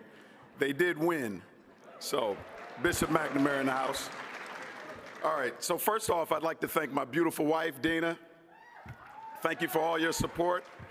I'd also like to give a shout out to my 3 children, Layla, SJ, and Ali. And also my friends, family, and colleagues and mentors that are here with me tonight. I would not be where I am today without all of you. You know, when I received the award announcement, the first person that actually came to my mind was my big sister, an HBCU alum of Spelman College, who double majored in math and computer science. She is the reason that I pursued a degree in computer science and a career in computer science. I was a junior in high school when she called home from Spelman. She said, "Suraj, start taking computer classes now." Well, really, she probably said, "Get your butt in computer class on Monday." But we can't put that on the teleprompter. She has always been my biggest fan and my #1 role model. You know, as young people, often what we see, we will be. This is the motto of my nonprofit organization that I founded with 4 very close friends of mine from Hampton University. What they see, they will be. This message also rings true in the workplace. In building a diverse and inclusive workforce, it is imperative that our employees, junior, mid-level, any organization, they must see senior leaders that look like them.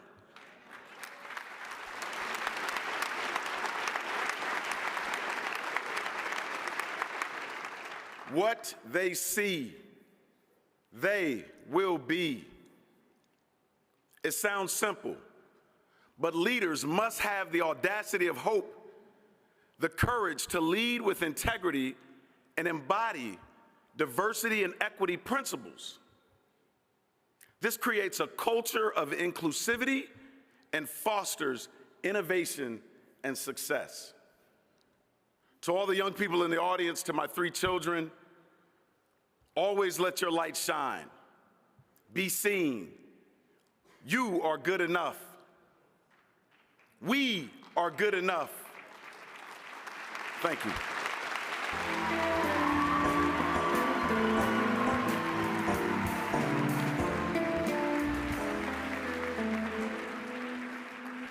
You know I have to do it. Come on, Hampton. Thank you. All right. Don't forget to read more about Suraj and our amazing awardees at theblackengineer.com. Yes, let us welcome Worldwide Technologies Senior Advisor, Federal Solutions Consultant to present the Pioneer Award. Let's hear it for Jeff Rector.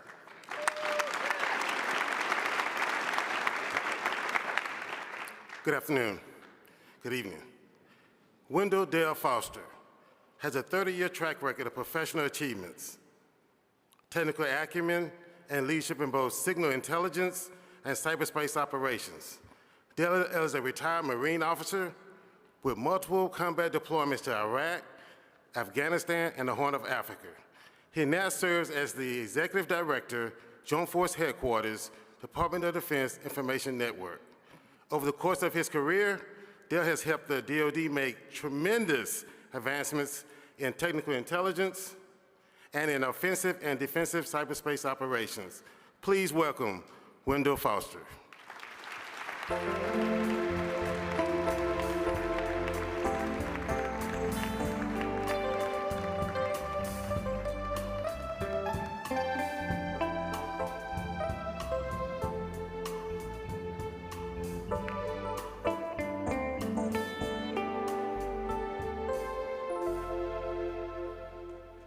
Good evening.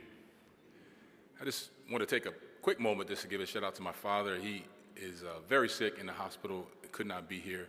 He and my mom have had a tremendous influence on my life, and I just wanted to prayers up for my dad, and as I'm thinking about him right now. So, see, my father, he was a techie, and he was very adamant about the importance of understanding technology.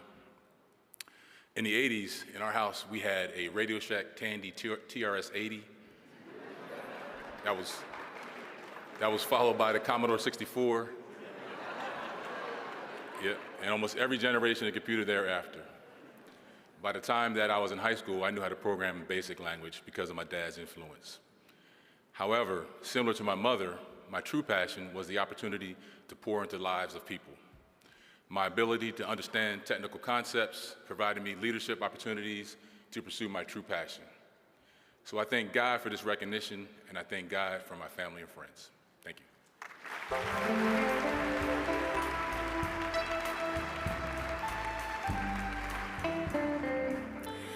Introducing the Professional Achievement in Government Awards is another cherished member of the BEYA family. Dr. Lydia W. Thomas was Black Engineer of the Year in 2003. Please give a warm welcome to Dr. Thomas.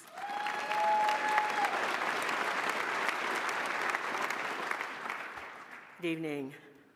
Dr. Paige Brown is an accomplished engineer protecting the public health of people in the United States by ensuring the safety and efficacy of medical devices. She also has impressive experience in researching, developing, and leading diversity, equity, and inclusion programs in engineering education and engineering workplace. A recent graduate of Purdue University's Engineering Education Doctoral Program, Dr. Brown is the new Diversity, Equity, Inclusion, and Accessibility Officer for the Department of Labor. She aspires to help transform the culture of engineering so that it is inclusive and welcoming to all. I am proud to present Dr. Paige Brown.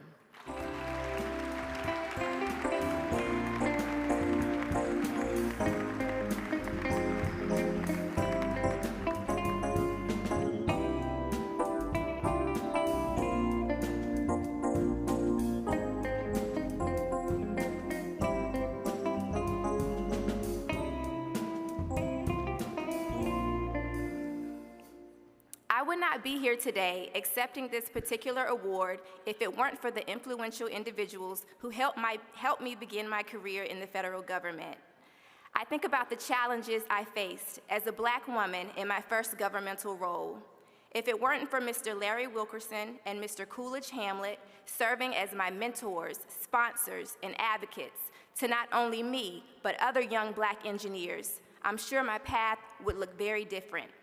Their encouragement and advice set me up to excel as an engineer in the federal government, and I strive to be the same source of support for other engineers who are on their professional engineering journey.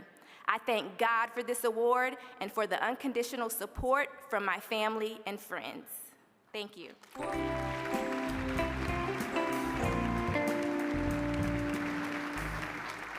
We all have so much gratitude to all of you who serve as mentors. If you do that, if you don't, give yourselves a round of applause anyway. Before we bring the next presenter, I must tell you that I am a frustrated singer.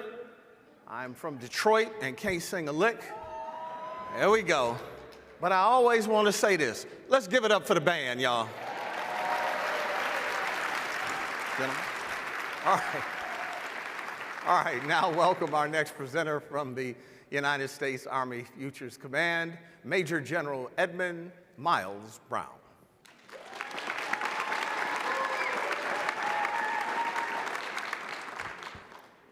The United States Army performs some of the most innovative and challenging science and engineering in the world. For over a decade, Dr. Patrick Taylor has been a leader in the areas of power and energy. It's not all nuts and bolts, though. Like an onion, he's got many layers. He's an engineer, a media personality, a master martial artist, an entrepreneur, a teacher, and if the mood is right, he can dance. He's not just a real rocket scientist, but more importantly, he's a mentor and he's a guide for the next generation of STEM professionals. I'm proud to present from DEVCOM Aviation and Missile Center, Dr. Patrick Taylor.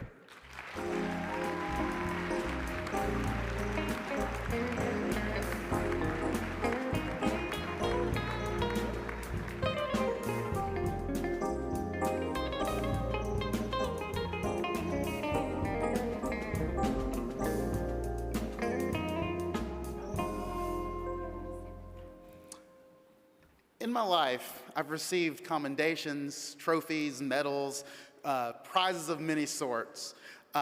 This recognition, however, is particularly special to me. Through my experiences with the media and the greater world, I've met presidents, Hall of Fame athletes, and other celebrities. But my greatest interactions are with students and those who wish to learn. Many people have come before me whose hard work and sacrifice have allowed me to be here today. Science and engineering have always been an important part of my life, and I've accepted the mantle to not only strive for personal success, but to also be a friend, a mentor, an example to all of those who have followed in my footsteps. It is my honor and privilege to accept this prestigious award. Thank you so very much.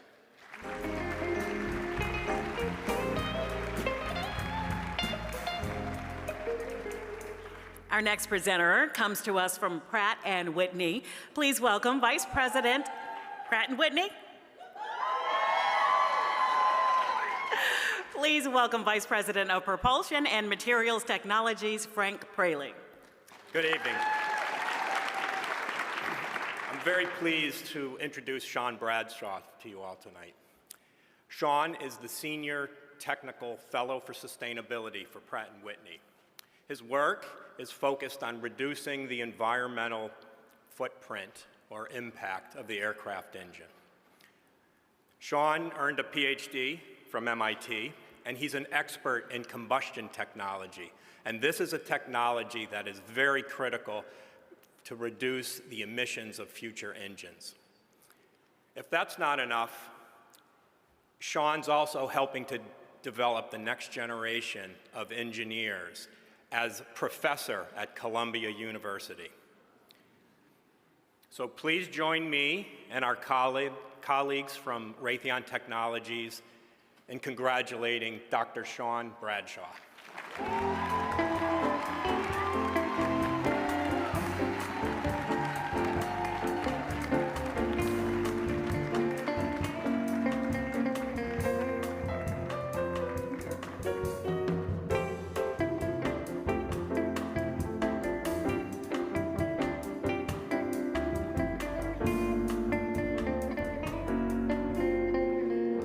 Good evening.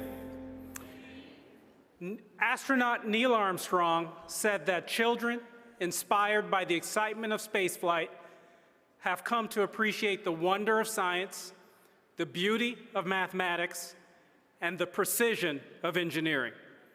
I was one of those children who, inspired by space pioneers and encouraged by my family, teachers, and mentors, to reach beyond my grasp to become an aerospace engineer. Now, I work alongside brilliant aerospace engineers at Raytheon Technologies to develop aerospace product solutions that connect people, grow economies, and defend freedom. That is why, with great humility, I accept this BEYA award.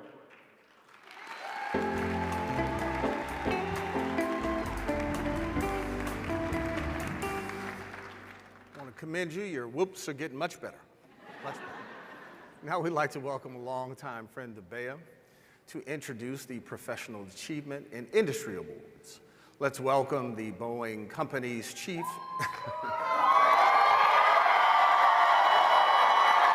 Engineer and Executive Vice President of Engineering, Test, and Technology, Dr. Greg, you ready? Excellent.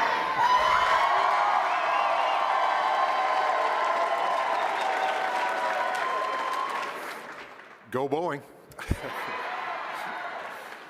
Ms. Candace Smith leads a global team of incredible technical thought leaders serving our team of over 60,000 Boeing engineers. They create products and services that connect people and communities and advance the safety and sustainability of the aerospace industry. In her 19 years with Boeing, Ms. Smith has exemplified engineering excellence, leadership, and remains deeply committed to developing the next generation of leaders and innovators. She leads our Technical Fellowship Program, our most prestigious recognition program for our technologists and engineers.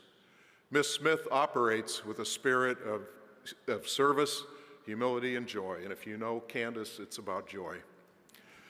As board chair of Project Sincere, she advocates for youth, STEM education, and independence through innovation. As a Delta woman, she impacts social change in Chicago. I'm very proud to present Ms. Candace M. Smith.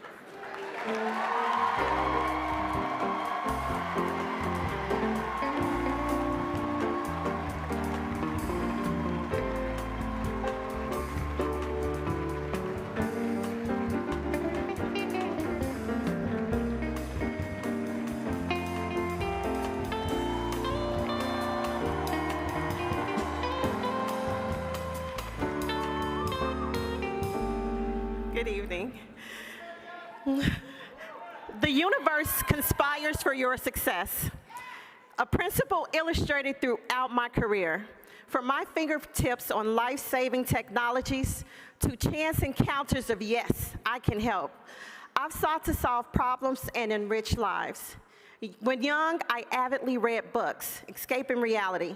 Yet, I couldn't write a more compelling story than the adventures unlocked by STEM, defeating adversity with countless collaborators along the way.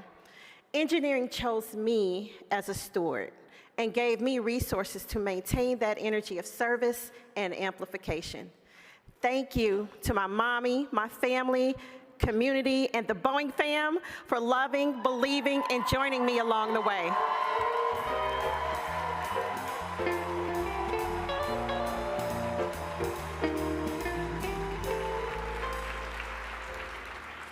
I'm sorry, did someone say the devastating divas of DST? I'm done. Okay. It's too much. Hampton, Delta, all that goodness. Please welcome Northrop Grumman's Vice President of Engineering, Payloads, and Ground Systems Division to introduce our next honoree. Let's hear it for Debbie McKenna.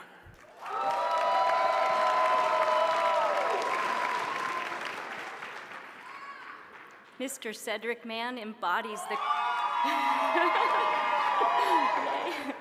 he embodies the qualities of this prestigious award for Senior Technology Fellow. At Northrop Grumman, Cedric provides radar expertise for multiple classified programs in the advanced field of algorithms for onboard processing.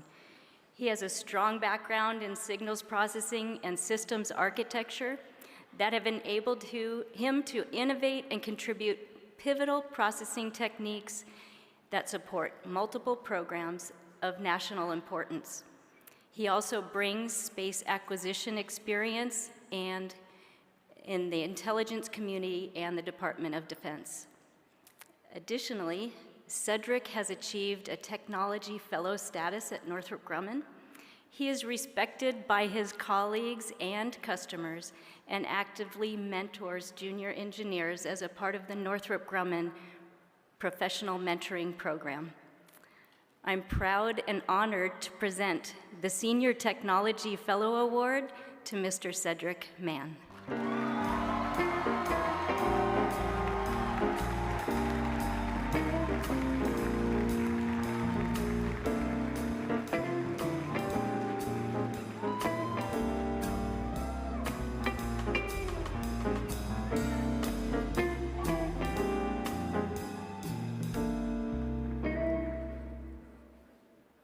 Good evening. Thank you, Debbie. Believing in yourself is key to success. View failure only as an opportunity to learn from your mistakes. I am honored to receive this award because I'm the first generation of engineers in my family and the youngest of 9 children.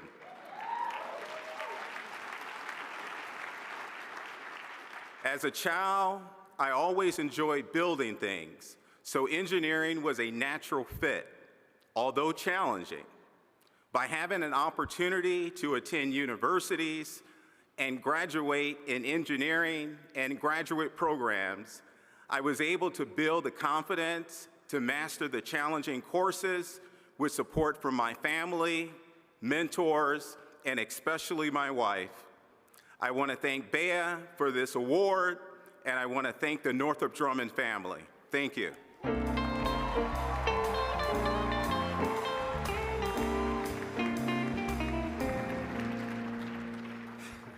Congratulations. You can't take you Deltas nowhere, man. Y'all can.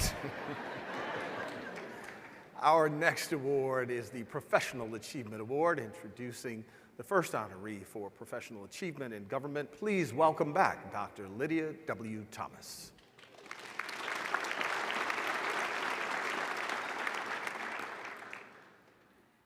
In her role as a quality lead at Sandia National Laboratories, Ms. Danielle Stephenson leads a dynamic team of system engineers to prevent, detect, and reduce risk of nuclear weapon deterioration.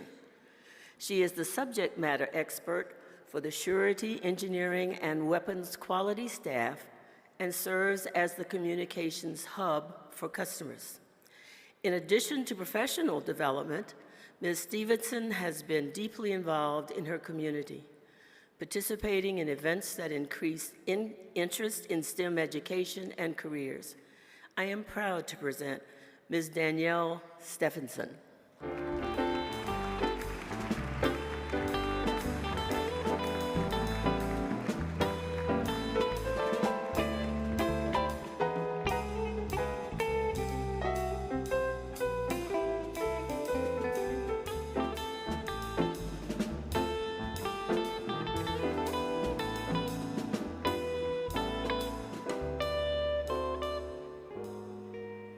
Good evening, everyone. Throughout my 15-plus year career, I have consistently asked myself the following two questions. Am I making an impact, and am I fulfilled in my career? Asking myself these questions has helped me realize the importance of exposure, preparation, persistence, and the ability to adapt. These moments of self-reflection have given me a better understanding of my interest and skill set, which has allowed me to challenge myself without being afraid of the outcome. It is important to reflect and check in with yourself and your goals from time to time. I am incredibly grateful for my parents, my husband, and to all of those teachers, advisors, and mentors that have helped to shape my career in the STEM field. Thank you so very much for this honor and recognition.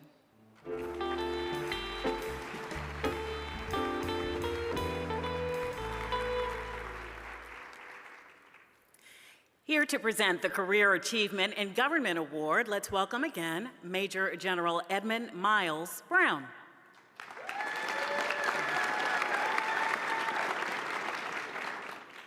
Mr. Lamar Garrett serves as a Field Element Chief at the United States Army Combat Capabilities Development Command Analysis Center. He has empowered a resilient team of engineers and scientists that support the Army's analytic effort. Since 2005, he has provided challenging opportunities and mentoring to STEM intern students. Mr. Garrett encourages creative and innovative thinking and prioritizes STEM outreach. He also teaches Bible study and puts together a chess group. He's a true professional and role model. I'm very proud to present from the DevCom Analysis Center, Mr. Lamar Garrett.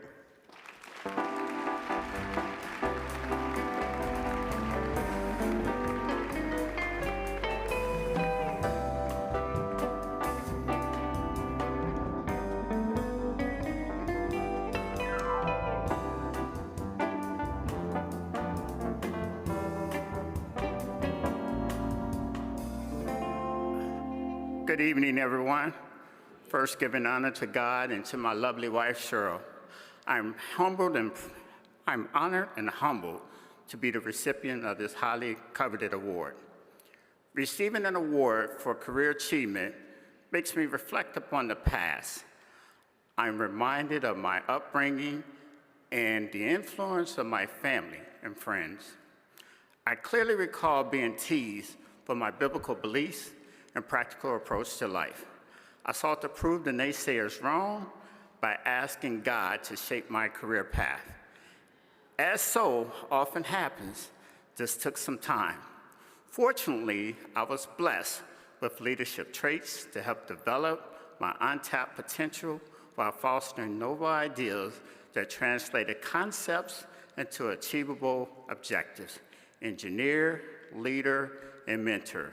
So I thank God, my colleagues, and my collaborative partners who made this all possible. Thank you.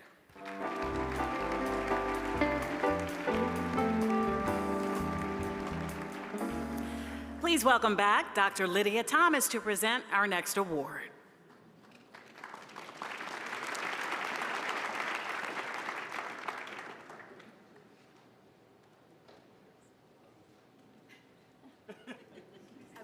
This is the last time. Captain Kimberly Jones is a trailblazer in the United States Navy. breaking barriers and becoming the first African American woman to serve in various positions throughout her career. She made history as the first African American woman to be a reactor officer on a U.S. aircraft carrier.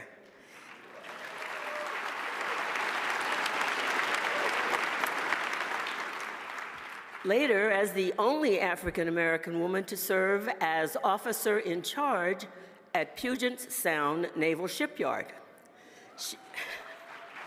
Go Navy. She is the sixth African American woman to hold the position of commanding officer of a U.S. naval warship.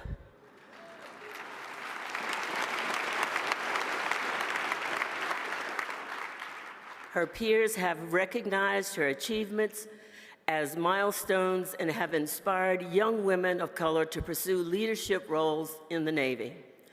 I am exceedingly proud to present Reactor Officer on the USS Dwight D. Eisenhower, Captain Kimberly Jones.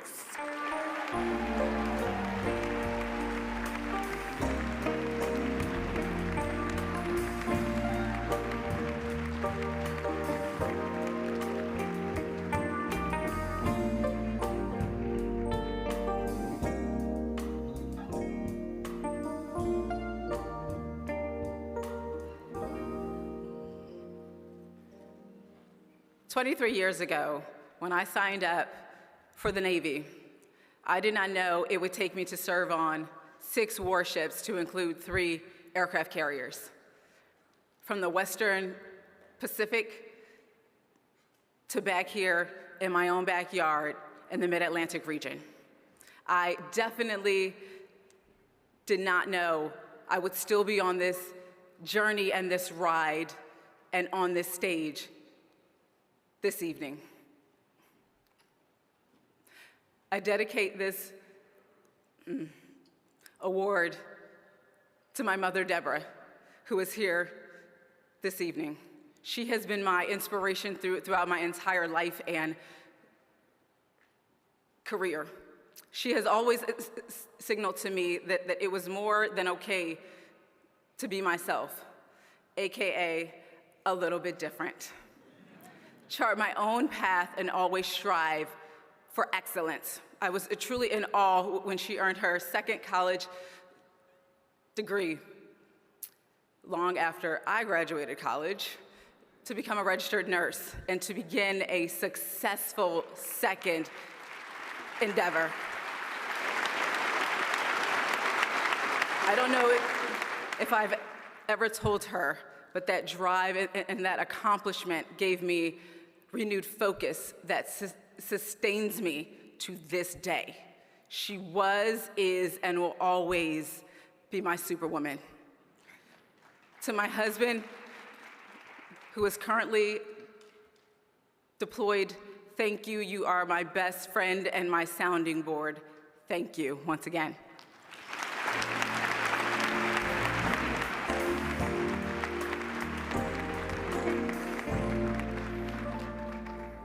Can we give Mom another round of applause? Let us now welcome the Director of National Oceanic and Atmospheric Administration's Office of Inclusion and Civil Rights to present the first Career Achievement in Government Award. Here is Ngozi Butler.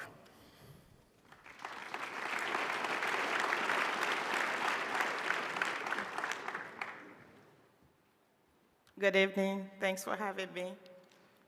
It's my pleasure to present Bola Akinfemi.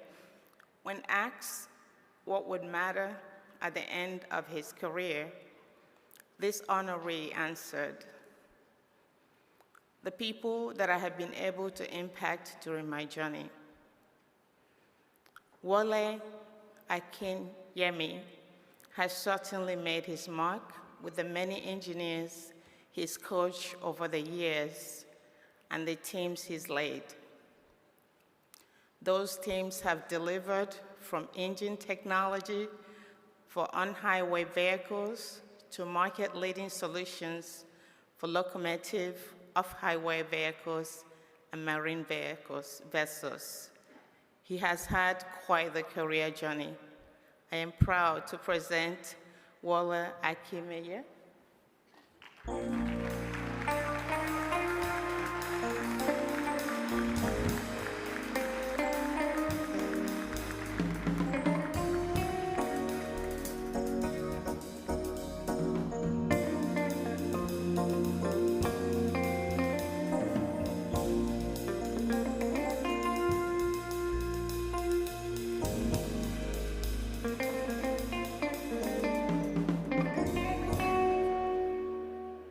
Thank you. Good evening. All right. A little while ago, when I was 10, I promised my mother that I would build her a plane, and she is still waiting for it. But in the interim, I'm thankful that I've had the opportunity to lead, to mentor, to build, to shape, to guide, to influence. For many years, I attended conferences like this one as a recruiter with the goal of finding young black talent for the companies that I worked for. And the journey from the recruiting booth to receiving this award has been long, but it's not over. All those steps were essential building blocks to the engineer that I am today and to the contributions that I have been able to make. Engineering at its core really is about solving problems. I wake up every morning excited at the opportunity to bring my knowledge, my experience, my whole self to working on finding solutions that result in cutting-edge products and technologies that improve the environment that we live in and the lives that we live. So it's a privilege to manage teams that do this work, that do work in research and engineering, that are targeted at breaking boundaries and discovering these new technologies. And it is with humility and gratitude tonight that I accept this award. Thank you.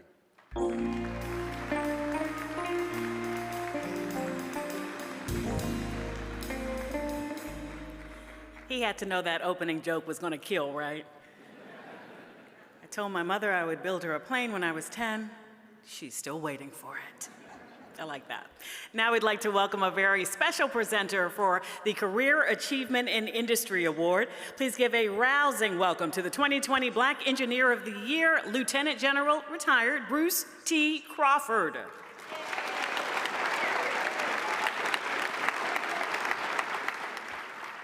Well, good evening, everyone. As a leader and a mentor, I think that you'll all agree that there's absolutely no greater satisfaction than seeing someone that's been a part of your life being recognized for their passion and being recognized for their life's work. Cleo Thomas is someone that I've known for over 30 years. As a father, as a husband, as a soldier, as a mentor, and as a corporate executive, Cleo epitomizes, absolutely epitomizes, the BEYA motto of becoming everything that you are. Cleo spent 25 years in the United States Army, reaching the prestigious rank of colonel. In addition to the many awards and decorations, he was also the third black officer to command the prestigious White House Communications Agency since 1942, under then President Obama. Cleo was responsible for thousands of service members in cybersecurity missions, protecting our nation's most precious assets. Since he retired, he's also made his mark in corporate America as an executive, where he personally led numerous strategic programs that contributed directly to the business growth and accelerated growth in two different Fortune 500 companies. In addition to his military service and corporate achievements, Cleo has made an enduring material difference in his community by developing several equity and mentorship programs. Among his capstone initiatives was providing scholarship to minority musicians as a part of the Ian Cameron Memorial Foundation, named in honor of his son Ian, who passed away in 2020. Without a doubt, Cleo is very deserving of this year's BEYA Career Achievement Award, and I am so proud and deeply honored to present my mentee, my friend, and my colleague, Cleophas Thomas Jr.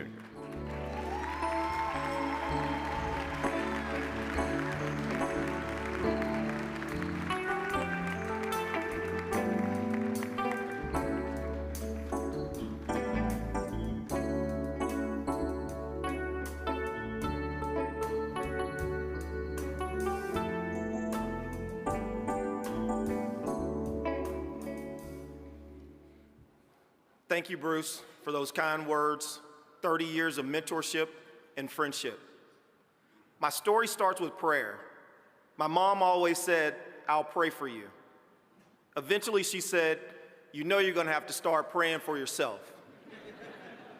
Now I do, because asking God for wisdom gives me the strength and courage to navigate life. My story is also one of leadership and accomplishments. I dedicate this award to the many service members and civilians who supported my 25 years in the United States Army. Every story includes disappointment, tragedy, pain, and loss. Like the loss of my father, my 17-year-old son, whom I live for, and my mother. She would always say, "A little black boy from Burstall, Alabama is working for President Obama." She was so very proud. Finally, my family and friends helped me navigate it all. My wife, Mallory, who pushed and pulled me to greatness. And when I was having a pity party, that's my mama's word from Alabama. If you know from Alabama, you gotta say pity party. They always say, "Nope, not today. You're not gonna be sad.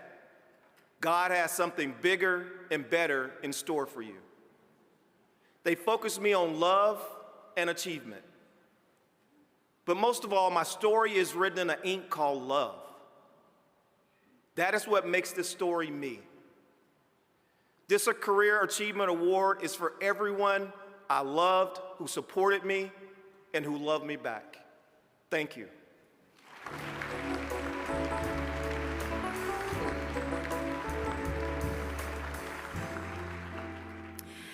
Now, please help me in welcoming our conference co-sponsor, Lockheed Martin, to present the President's Award. The Executive Vice President of Lockheed Martin Rotary and Mission Systems. She is the most senior woman at Lockheed Martin, and she's the winner of the 2014 Black Engineer of the Year Award. I hear you starting already. Please give a huge round of applause to Stephanie Hill.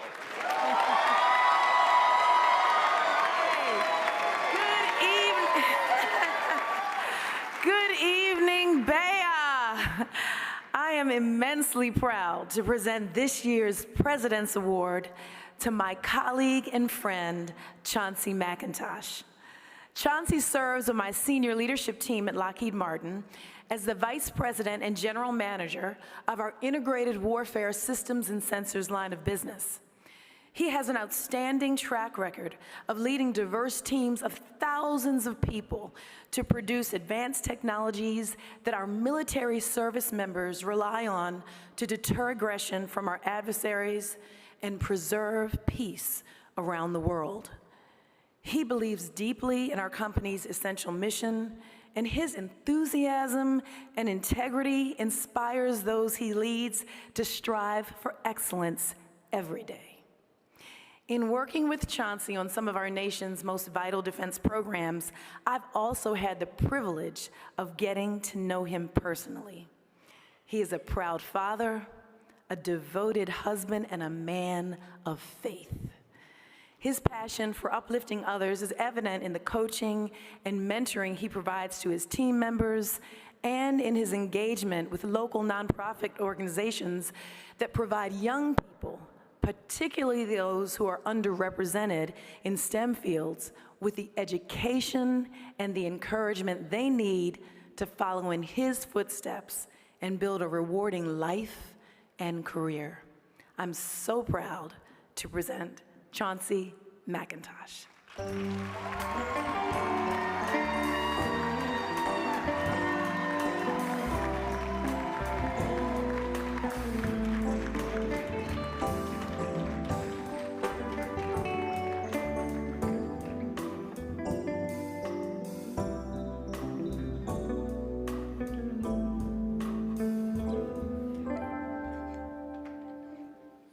Good evening. First, I'd like to say to my wonderful and beautiful wife, Tamara, and my daughter, Hannah, thank you for making this possible. Your love and support mean everything.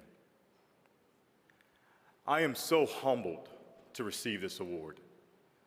My success reflects my faith in God and my amazing and talented family, both at home and at work.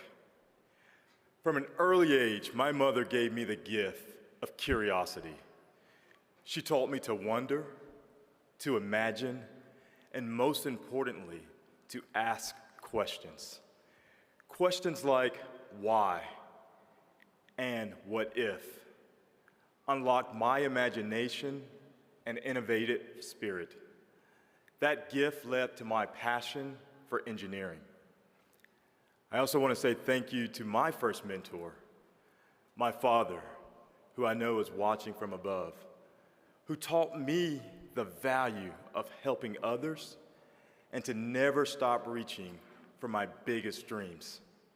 I am so excited to continue to inspire the next generation to dream even bigger, to help their teams and their communities continue to excel, and to innovate for a better tomorrow. Thank you.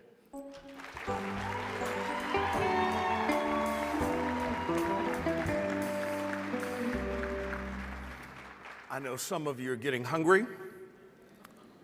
Got a little Snickers in the back. But it's only called the R. That's all it is, but we'll get you out of here, we're close. I forgot my glasses, so I'm gonna read from here. Our next honoree is the Chairman's Award. Let's bring out Walmart's Vice President and Deputy Chief Information Security Officer. Get it going. Rob Duhart to introduce our next awardee. Good evening, BEYA. As Director of Data Security for Walmart, Mr. Justin Simpson oversees the $20.3 million enterprise cryptography team's responsibilities for protecting Walmart's assets, employees, and data integrity for all stores, clubs, and distribution centers in over 27 countries. That's billions of dollars of transactions. He's a fiercely sought-after industry speaker. He's a philanthropist extraordinaire. Mr. Simpson, in his spare time, established a nonprofit called A Little Bit of Hope to support socioeconomically challenged and underserved communities.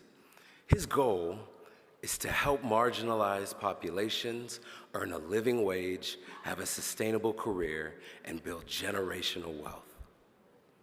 He serves on the Management Information Systems Advisory Board for the University of Alabama, which we'll forgive him for, and the Computer Science Advisory Board for Florida A&M.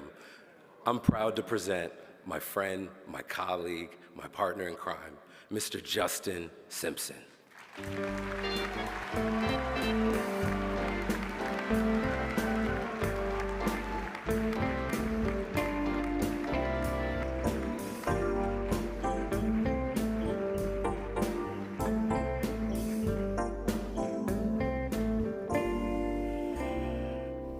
Good evening.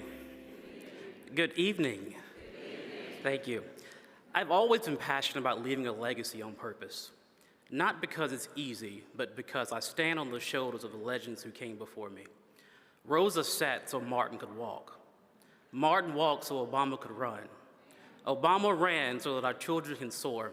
And I'm here today so that every black and brown child can see someone who looks like them and know they can do it too. I thank God for this award, this recognition, and I'm so grateful for my friends and my family who've always supported me. Thank you, and roll tide.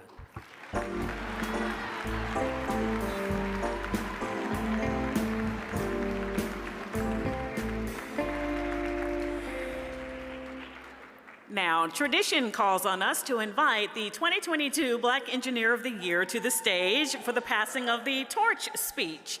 Friends, please give a most enthusiastic welcome to BEYA's 2022 Black Engineer of the Year, President and CEO of Boeing Defense, Mr. Ted Colbert III.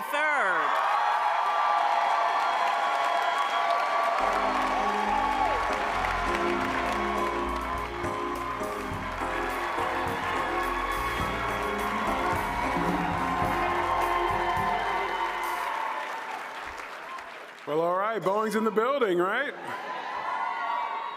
Before I get started, I want to thank my Boeing colleagues and CCG for an amazing event. Ty, we had 63 award winners over the last 3 days. And we just left a room where we congratulated over 60 young people who are going to join the Boeing company in internships and full-time jobs. That is what BEYA is about. That is what it's all about. So good evening again. Once again, ladies and gentlemen. It is hard to believe that this time last year, I was named as the 2022 Black Engineer of the Year. An honor that was beyond the wildest dreams of my 20-year-old self when I attended the BEYA STEM conference many years ago for the first time. When I accepted this award last year, I spoke about not only setting your personal goals high, but committing to bringing others along with you. Lifting as we climb, as goes the founding motto of the National Association of Colored Women. The idea of lifting as we climb starts with building and investing in our communities. Community is important for so many reasons. It is how we solve problems. It's how we find inspiration for new ideas. It's how we challenge old ideas. It's how we celebrate accomplishments and more. And yes, it is fun to celebrate our accomplishments as we are doing tonight, receiving accolades that feel beyond our wildest dreams is great. It's an awesome feeling. But success is shared, and we don't achieve success alone. We share success with the people and generations who came before us and made it possible. And we share it with the community that surrounds us and supports us and guides us along the way. Last year, you saw me share it with my family. My grandmother, who just turned 100 years old on Christmas Day. I'm so proud of her. And my wife, Trista, is here with me tonight celebrating again. My partner for over 30 years. We started early, y'all. So when I think about my year since being honored as the 36th Black Engineer of the Year, and the advice I might pass along to you all, it is just this. It is just this simple. For every door open for you, open a door for someone else.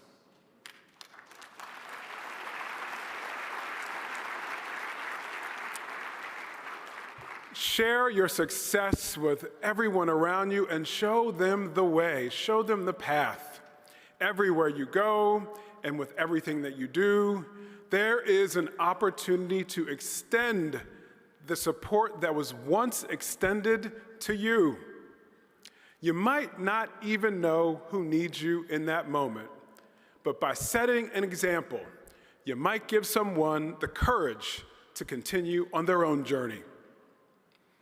I was humbled to receive this honor last year, and I am even more humbled and more excited by the opportunity to pass the torch to the 37th Black Engineer of the Year, Dr. Colin Paris.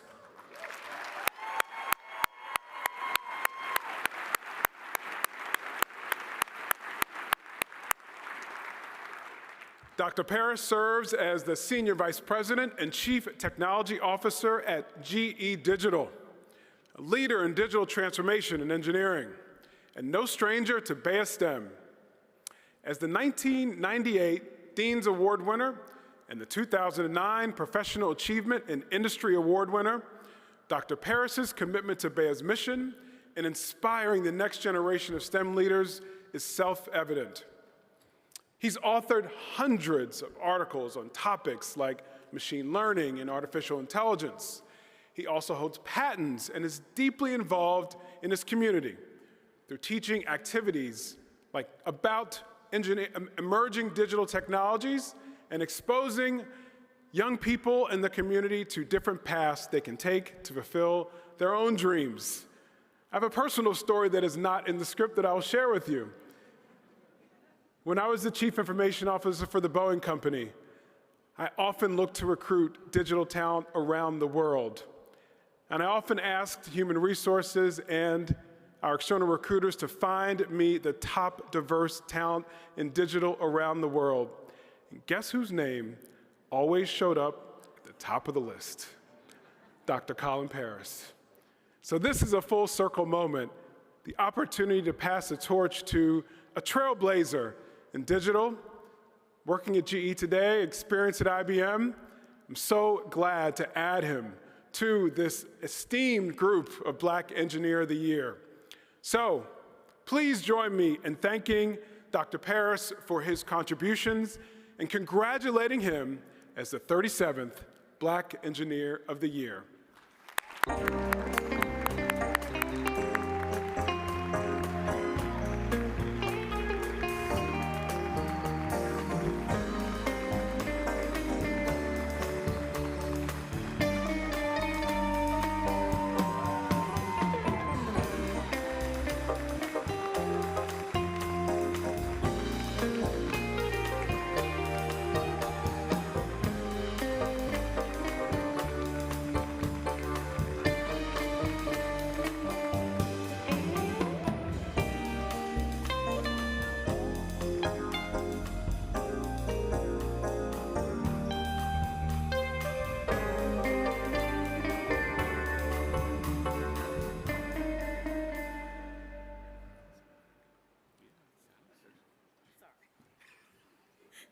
Just hold on for just a second.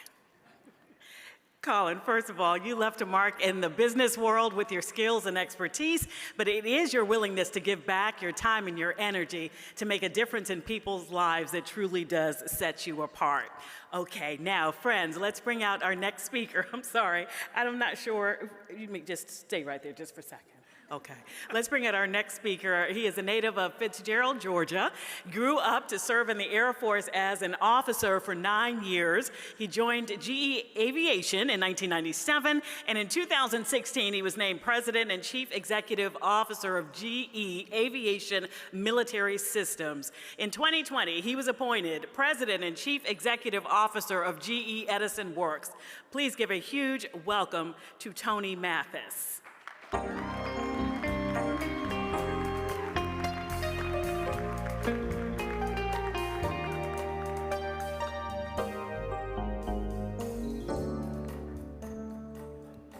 Good evening. So look, I am really honored to be here to introduce your 2023 Black Engineer of the Year Award winner. He's my colleague, my friend, and he's just a wonderful person. Dr. Colin J. Paris. Round of applause.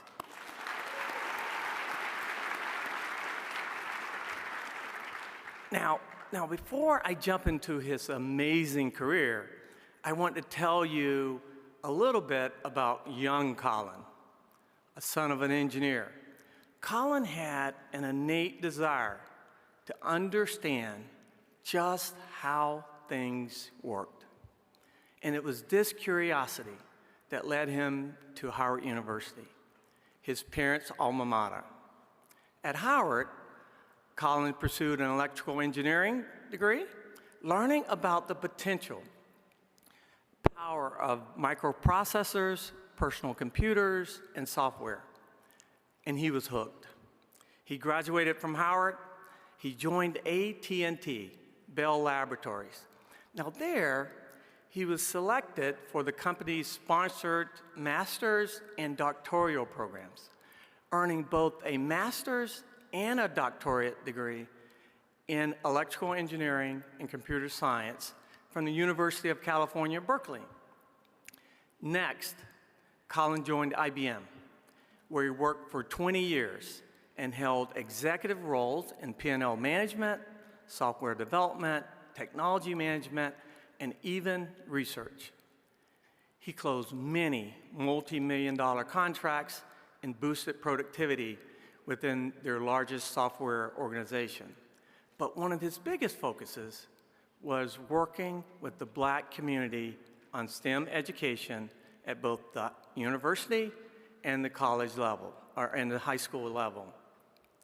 Now, he mentored and he recruited Black talent.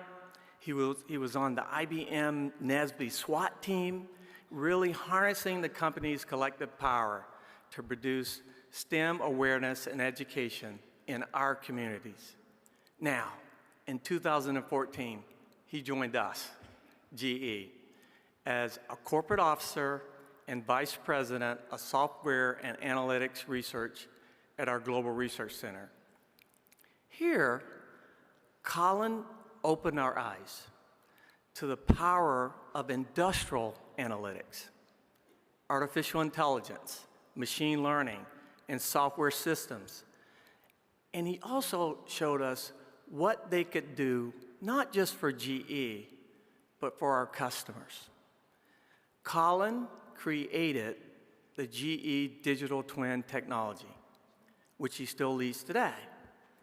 Think about this. In 3 years, by 2017, GE had created 1 million digital twins, and they delivered millions of dollars of value, both for our company and for our customers. He currently serves in an expanded role as the Senior Vice President and Chief Technology Officer at GE Digital. And at GE Digital, he serves as the executive sponsor of the African American Forum. He oversees several leadership and development programs, and he also serves on the board of the annual Multicultural Business Youth Educational Services Embarkment Project, which really encourages college-bound high school students to pursue careers in STEM. Colin has been recognized by Business Insider as one of the 100 people transforming business. He received one of the 13 executives to receive a big innovation award, and Colin has been elected to the National Academy of Engineering. Now, finally, Colin is one of the most trusted and admired leaders in the General Electric Company and in the industry. His thinking and his intellect have no bounds. But most of all, he's a servant leader.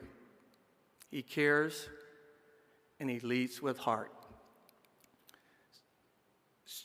So at this point, we would like to show a video from the chairman and CEO of the General Electric Company, Larry Culp, Jr. Colin, I'm so sorry I could not be with you there in person to congratulate you again on being named the 2023 Black Engineer of the Year. Anyone who has worked with you knows how deserving you are of this recognition. During our time together, I've been wowed, not only by the technologies that you've helped bring to life, but by the passion you bring to the job each and every day. Your career has been one marked by a constant pursuit of innovation for the greater good, and everybody in your GE family joins me in celebrating this remarkable achievement.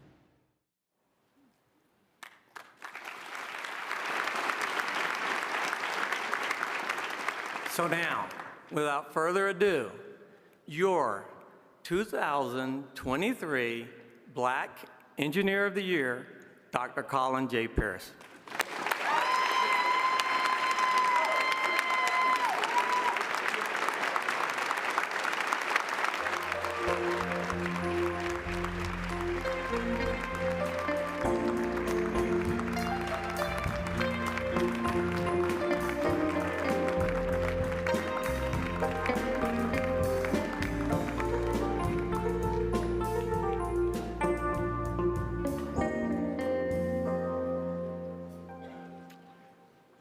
Good evening, BEYA. I need that strength. I need that energy. Good evening, BEYA. Thank you, thank you. So let me first begin by recognizing and thanking all of my families who are here with me tonight. So my personal family, Terry, my wife, Jean, my mother, James, my son, my General Electric family, my IBM family, my BEYA family. I appreciate you deeply for being here. I would also like to extend my congratulations to all of this evening's honorees and award winners. Your work is amazing and inspiring. I congratulate you all. I know I'm in truly rare company among such an esteemed group of talented professionals. Let me continue my thanks by thanking Larry. Knew he couldn't be with us tonight, but he nominated me for this unbelievable award. And last but never least, I want to thank the BEYA Selection Committee, the Council of Engineering Deans of the historically Black colleges and universities for granting me this unbelievable honor. You know, I cannot begin to express really and truly the recognition of what this means to me. So everyone who has pushed, supported, worked, tolerated me over these years, and there are too many to mention, I thank you from the bottom of my heart. You know, this award is much more a reflection on you than it is on me. In essence, I have been privileged to work with great, talented individuals and teams in my life. I would not be here without you. You have truly helped me become everything that I am. Now, when you receive any meaningful award, especially one of this esteemed magnitude, you don't ever stop reflecting on how this became your reality. So let me tell you a bit about how my reflection started.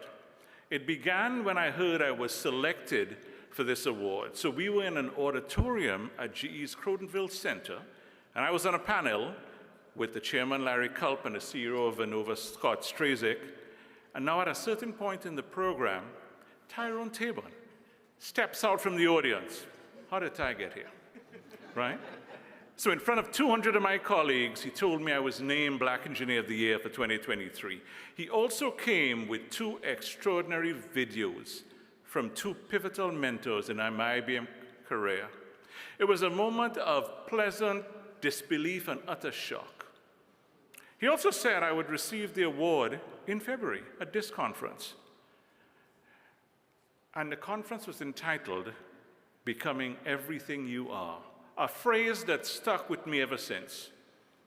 So now after that shock, I began thinking about how I became everything I am. And my first thought naturally went through the many brilliant people and teams that I've been privileged to be a part of. So for me, it was a lot about my environments, right? The environment created and nurtured by my family that supports me and nurtures me to this day. My environment at GE, at IBM, at Bell Labs, at the schools and universities I went to. So this becoming everything you are thought kept circling in my mind. Was it about environments? So now a few weeks later, old friend calls me, and I tell him about my reflections, the importance of environments. So he says to me, your analysis is mathematically flawed. I have way too many engineering friends. Let's get past that. He said, but you missed a major variable in the equation. It's also about the times you're living in and your impact on them. Look at the data, Colin. So I did. I looked back at the legacy of Black engineers who became everything they are, and you could see the environments and their times in history. Let's talk about a few notable ones. Granville Woods, does that name ring a bell? Granville Woods was known as the Black Edison. His patents improved the function of railroads, so he introduced something called an induction telegraph system. What that does, it locates a train that's stalled on the tens of thousands of railroad tracks that we have. Now, this was in 1910, when railroads across America were used to move goods across this country. He figured out a way to detect where those trains were stalled and how he could talk to the engineer. He connected trade and people all across this nation. The impact there was the US becoming a powerful nation. Let's do another one. Frederick Jones. He has all the patents for refrigeration equipment on trucks, trains, and planes for the preservation of blood, medicine, and food. Now, he did this at the start of World War II and was vital for the war efforts. It continued afterwards. This allowed America to provide healthcare and food everywhere. He was the first African American to receive the US National Medal of Technology. First ever Black African American. Now, that was the impact there was becoming, the US becoming a power in the world. Let's talk about Mark Dean, a friend and someone near and dear to me. His patents in the computer industry in the 80s give us personal computers that made computing power accessible to individuals. We can now process data and access knowledge around the planet. This was the basis for the internet, because the internet allows individuals to connect to data and connect to other individuals. This was all about becoming a connected planet. So becoming everything you are is a product of what you do, the environments that you are able to choose and get access to, and your times in history. Now, that part of the equation you may not control. So now, why is this relevant now? Why would I bring this up now? We are at a pivotal time in history. Look at the challenges we face on this planet. Healthcare, energy, climate, supply chain, defense of our nation, inflation, equity, learning, challenges in school, and more. Now, I have a favorite quote that I keep on the wall in my home office. It's from James Finch. Here's how it goes. The engineer has been and is a maker of history. The engineer has been and is a maker of history. So it may well be we have a challenge, but we also have an unbounded opportunity here. So let me take a few more minutes of your time and give you some thoughts for your consideration, especially the younger folks in the audience, of how you personally drive impact in this pivotal time, how you can become everything you are. And so as an engineer, I'll give you a framework. And my framework is in 3 C's. The first C is context. The second C is content. The third C is call. Context, content, and call. Context. Where can you make that big impact at this time in history? Content. What do you do to make that impact? Call. How do you make that impact? So let's start with context. Where can I make an impact in this time of history? So now, anytime you as an engineer think about impact, you start by thinking about people. So remember, engineering is a service profession. In many cases, we build things that provide value for people, our community, our country, regions of the world, for humanity. You can find many ways to do this service of people, based upon your motivations, your skills, your environments. But let me give you 2 ways to think about this. One, you focus on an industry or group of industries. The second, you focus on a capability that spans industries. So either a group of industries or capability. Let's start the example with a specific industry grouping. You can choose whatever industry you want. Let me give you one that's near and dear to me. It's energy. So we all know there's an energy change happening on our planet right now at this moment of history. And that's vital because this is impacting our climate, puts our planet at risk. Now, our lives are built on energy in many forms, whether it's electricity for utilities or rooftop panels for our homes, offices, and buildings, gas for cars and trucks, jet fuel for our planes, diesel fuels for farming equipment that grow and harvest our foods, or oil to heat our homes. All energy sources on which we base our lives. But we can see the effect of these in terms of the carbon created by those fuels. We can see the effect on our climate. We see increases in weather events, hurricanes and storms, big impacts like very hot summers and very cold winters. So we're trying to change the type of energy we use to those that have much less carbon. Now, how do you think about people in this energy change? You think about the system around energy, what it touches, what it means to the people. And quickly you realize that energy is the very foundation of our civilization. Living conditions, food, health, education, or defense or technology is based on energy. But now we want our buildings and factories to run on green energy, solar, hydro, thermal. We want electric cars, hybrid electric engines on our planes. We want all of this new capability. We want it resilient during weather. We want low carbon, and we want it affordable. At the same time, we have 900 million to 1 billion people on the planet without energy, many of them people of color. It's a complex problem, but it's a problem fitting for the family in this room, because it not only affects us, but every generation behind us. So there's an example. You go in service of people. Energy will service people. Now, you can do anything you want in terms of your focus: design, manufacturing, installation, service, marketing, investing, education, government policy. It's in the service of people. So that's industry. Let's talk about capability. The same way I talked about an energy change is an intelligence change happening on this planet. Let's talk about that for a minute. So where I grew up, we learned in a physical school building, getting knowledge from teachers who stood in front of a class, learning from a few textbooks. We had access to a few thousand books in a few libraries. We engaged local experts for community, for advice. Now we can access tens of thousands of classes on the internet, knowledge of millions of books, papers, articles, videos. We can engage anyone we want on this planet. Then came artificial intelligence, AI, to help us search, summarize, learn, and get insights from that data and knowledge. Now, its newest version is a generative form of AI called ChatGPT, which provides more intelligence in a human-like interaction. We also have the metaverse capability, with Tyrone again showing his leadership here. That's a powerful way of using both augmented and virtual reality to learn, create, and solve problems collaboratively. That's another large upsurge in intelligence and creativity.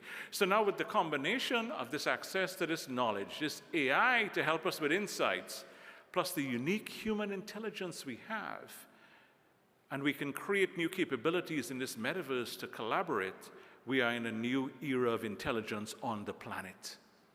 Now imagine the problems we could solve for people at this pivotal time in every industry: food, water, climate, health, insurance, defense of our great nation, transportation, housing, learning, equity. This is being in service of people, unlocking their innate potential and helping them solve complex problems, giving them the ability to create and advance our civilization, to unlock capabilities in communities like ours that have not been represented in the past eras. So that's context. Let's talk about content. Content is about what you do. Context was about people. Content is about purpose. This is all about understanding and deciding your area of focus. Now, as we are in service of people, we have to look at a full system as an engineer, right? How does the engineering you do eventually get its value to the people you are serving? So you've got to understand the system. So let's keep with the energy analogy for a second. So if I'm designing a new solar cell to go on my rooftop solar panel, I should have some understanding of how it's manufactured, operated, serviced. What's the government regulations around it? What's the economics for the owner, the investor? That's a system. It's a way to interact with everything else to deliver value. You don't have to know everything about the system, but understand the parts. So how do you get this systems understanding? There are courses, there are certification, degrees, partnerships, apprenticeships, there are jobs. Build a company, do a joint venture. Constantly learning at seminars like BEYA, growing your knowledge and growing your network.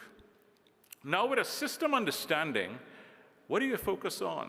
What skill set do you get that gives you an advantage? Here's where you get into the details. Are you designing or manufacturing, operating, servicing, marketing, selling? Are you investing? This is a specialization.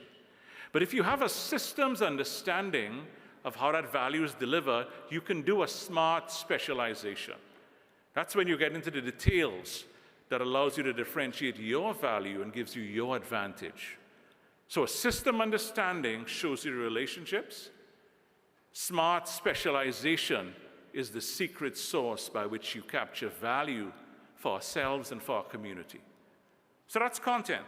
So think smart specialization, think systems value.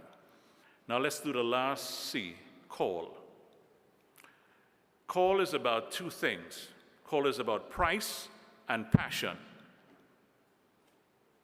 Let's talk price.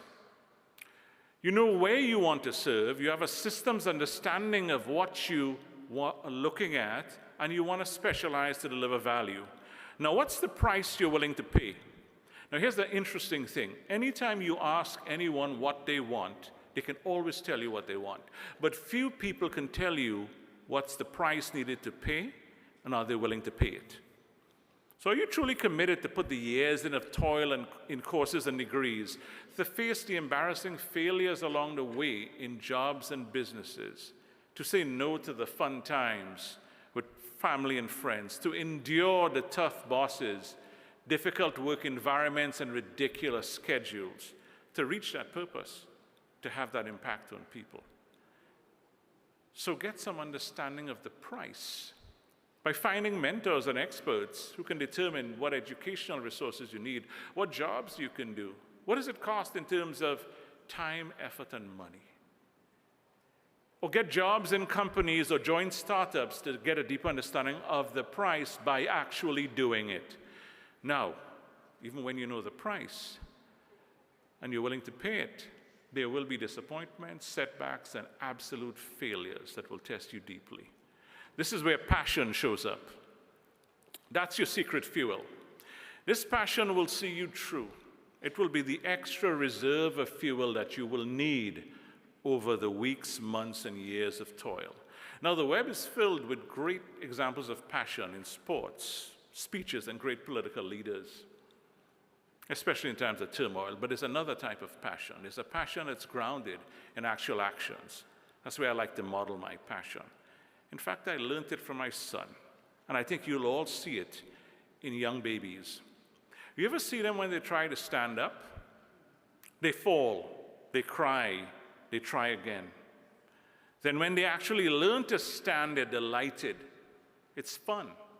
They laugh, but they don't stop. They try to walk. They fall. They rise again. They finally learn to walk. They laugh. They're delighted. Then they try to run. Think about that. That's perseverance. That's resiliency. That's fun. That's my inspiration. So now you have it. Call is about action. It's about the price and the passion and finding that hidden fuel to get you through any obstacle. So now, as I end here, I'll ask you to remember three of these things. Context. Where do you make that impact? Service of people. Industry or capabilities across industry. Content. What do you do? That's your purpose. A systems understanding and a smart specialization. A call. What's the price? And the passion, the fuel. So this is why I truly love what BEYA does, and I've been coming to this conference for the past 25 years. If you look at their schedule and the programs over the days, you get context, content at call at every conference. It has been a huge jewel for me personally and for our community. But let's be clear, there are no shortcuts in the problems we face in this time of history. They're even more complex than ever before. And they're systemic, they're system-wide, and they're coming in groups. We have a pandemic, inflation, war, supply chain problems. It's not just a crisis, it's multiple crises. It's a poly-crisis. So we will need everyone in this room to heed this call. So for the first time, though, in a long while, many people in authority and influence are looking beyond the usual channels for any and all of value who can be at the problem-solving table with them. It is a time when capability and merit matter. One side of this coin is challenge, but the other side is unbounded potential opportunity. And it may well be the world becomes truly colorblind given the complex challenges we face. So I'm going to begin looking for all of the BEYA achievements over the next decade to showcase these great challenges and opportunities that we're facing. I'm going to look for us to grasp it as a community, to be recognized for what we do. So let me thank everyone past, present, and future upon whose shoulders I have stood to be worthy of this award. I want to especially thank my personal family. My dad, who was passed away many years ago, my mom, Jean, my wife, Terry, my son, James, and all my other family members. I am never confused as to their deep importance and relevance in my life. To BEYA, I will strive my utmost to live up to the reputation of this great award in both my work and personal life.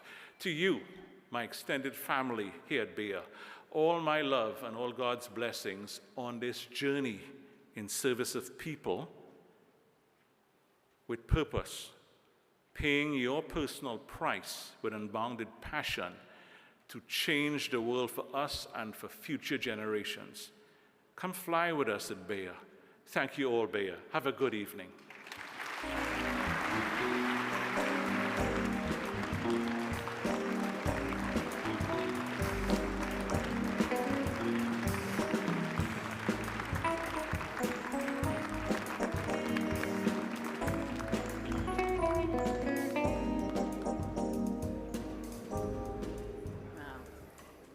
Congratulations once again. Hello. How are you? Look at you. Tyrone Taborn, everybody, right here in the front. We hope that you have enjoyed the evening and the conference, and we do thank you for coming. Good night and God bless. No, you got something more to read. Thank you for coming. Please make sure to join us in the stimulating lounge located right next door. And we will see you next February in Baltimore. Good night, everyone. Good night.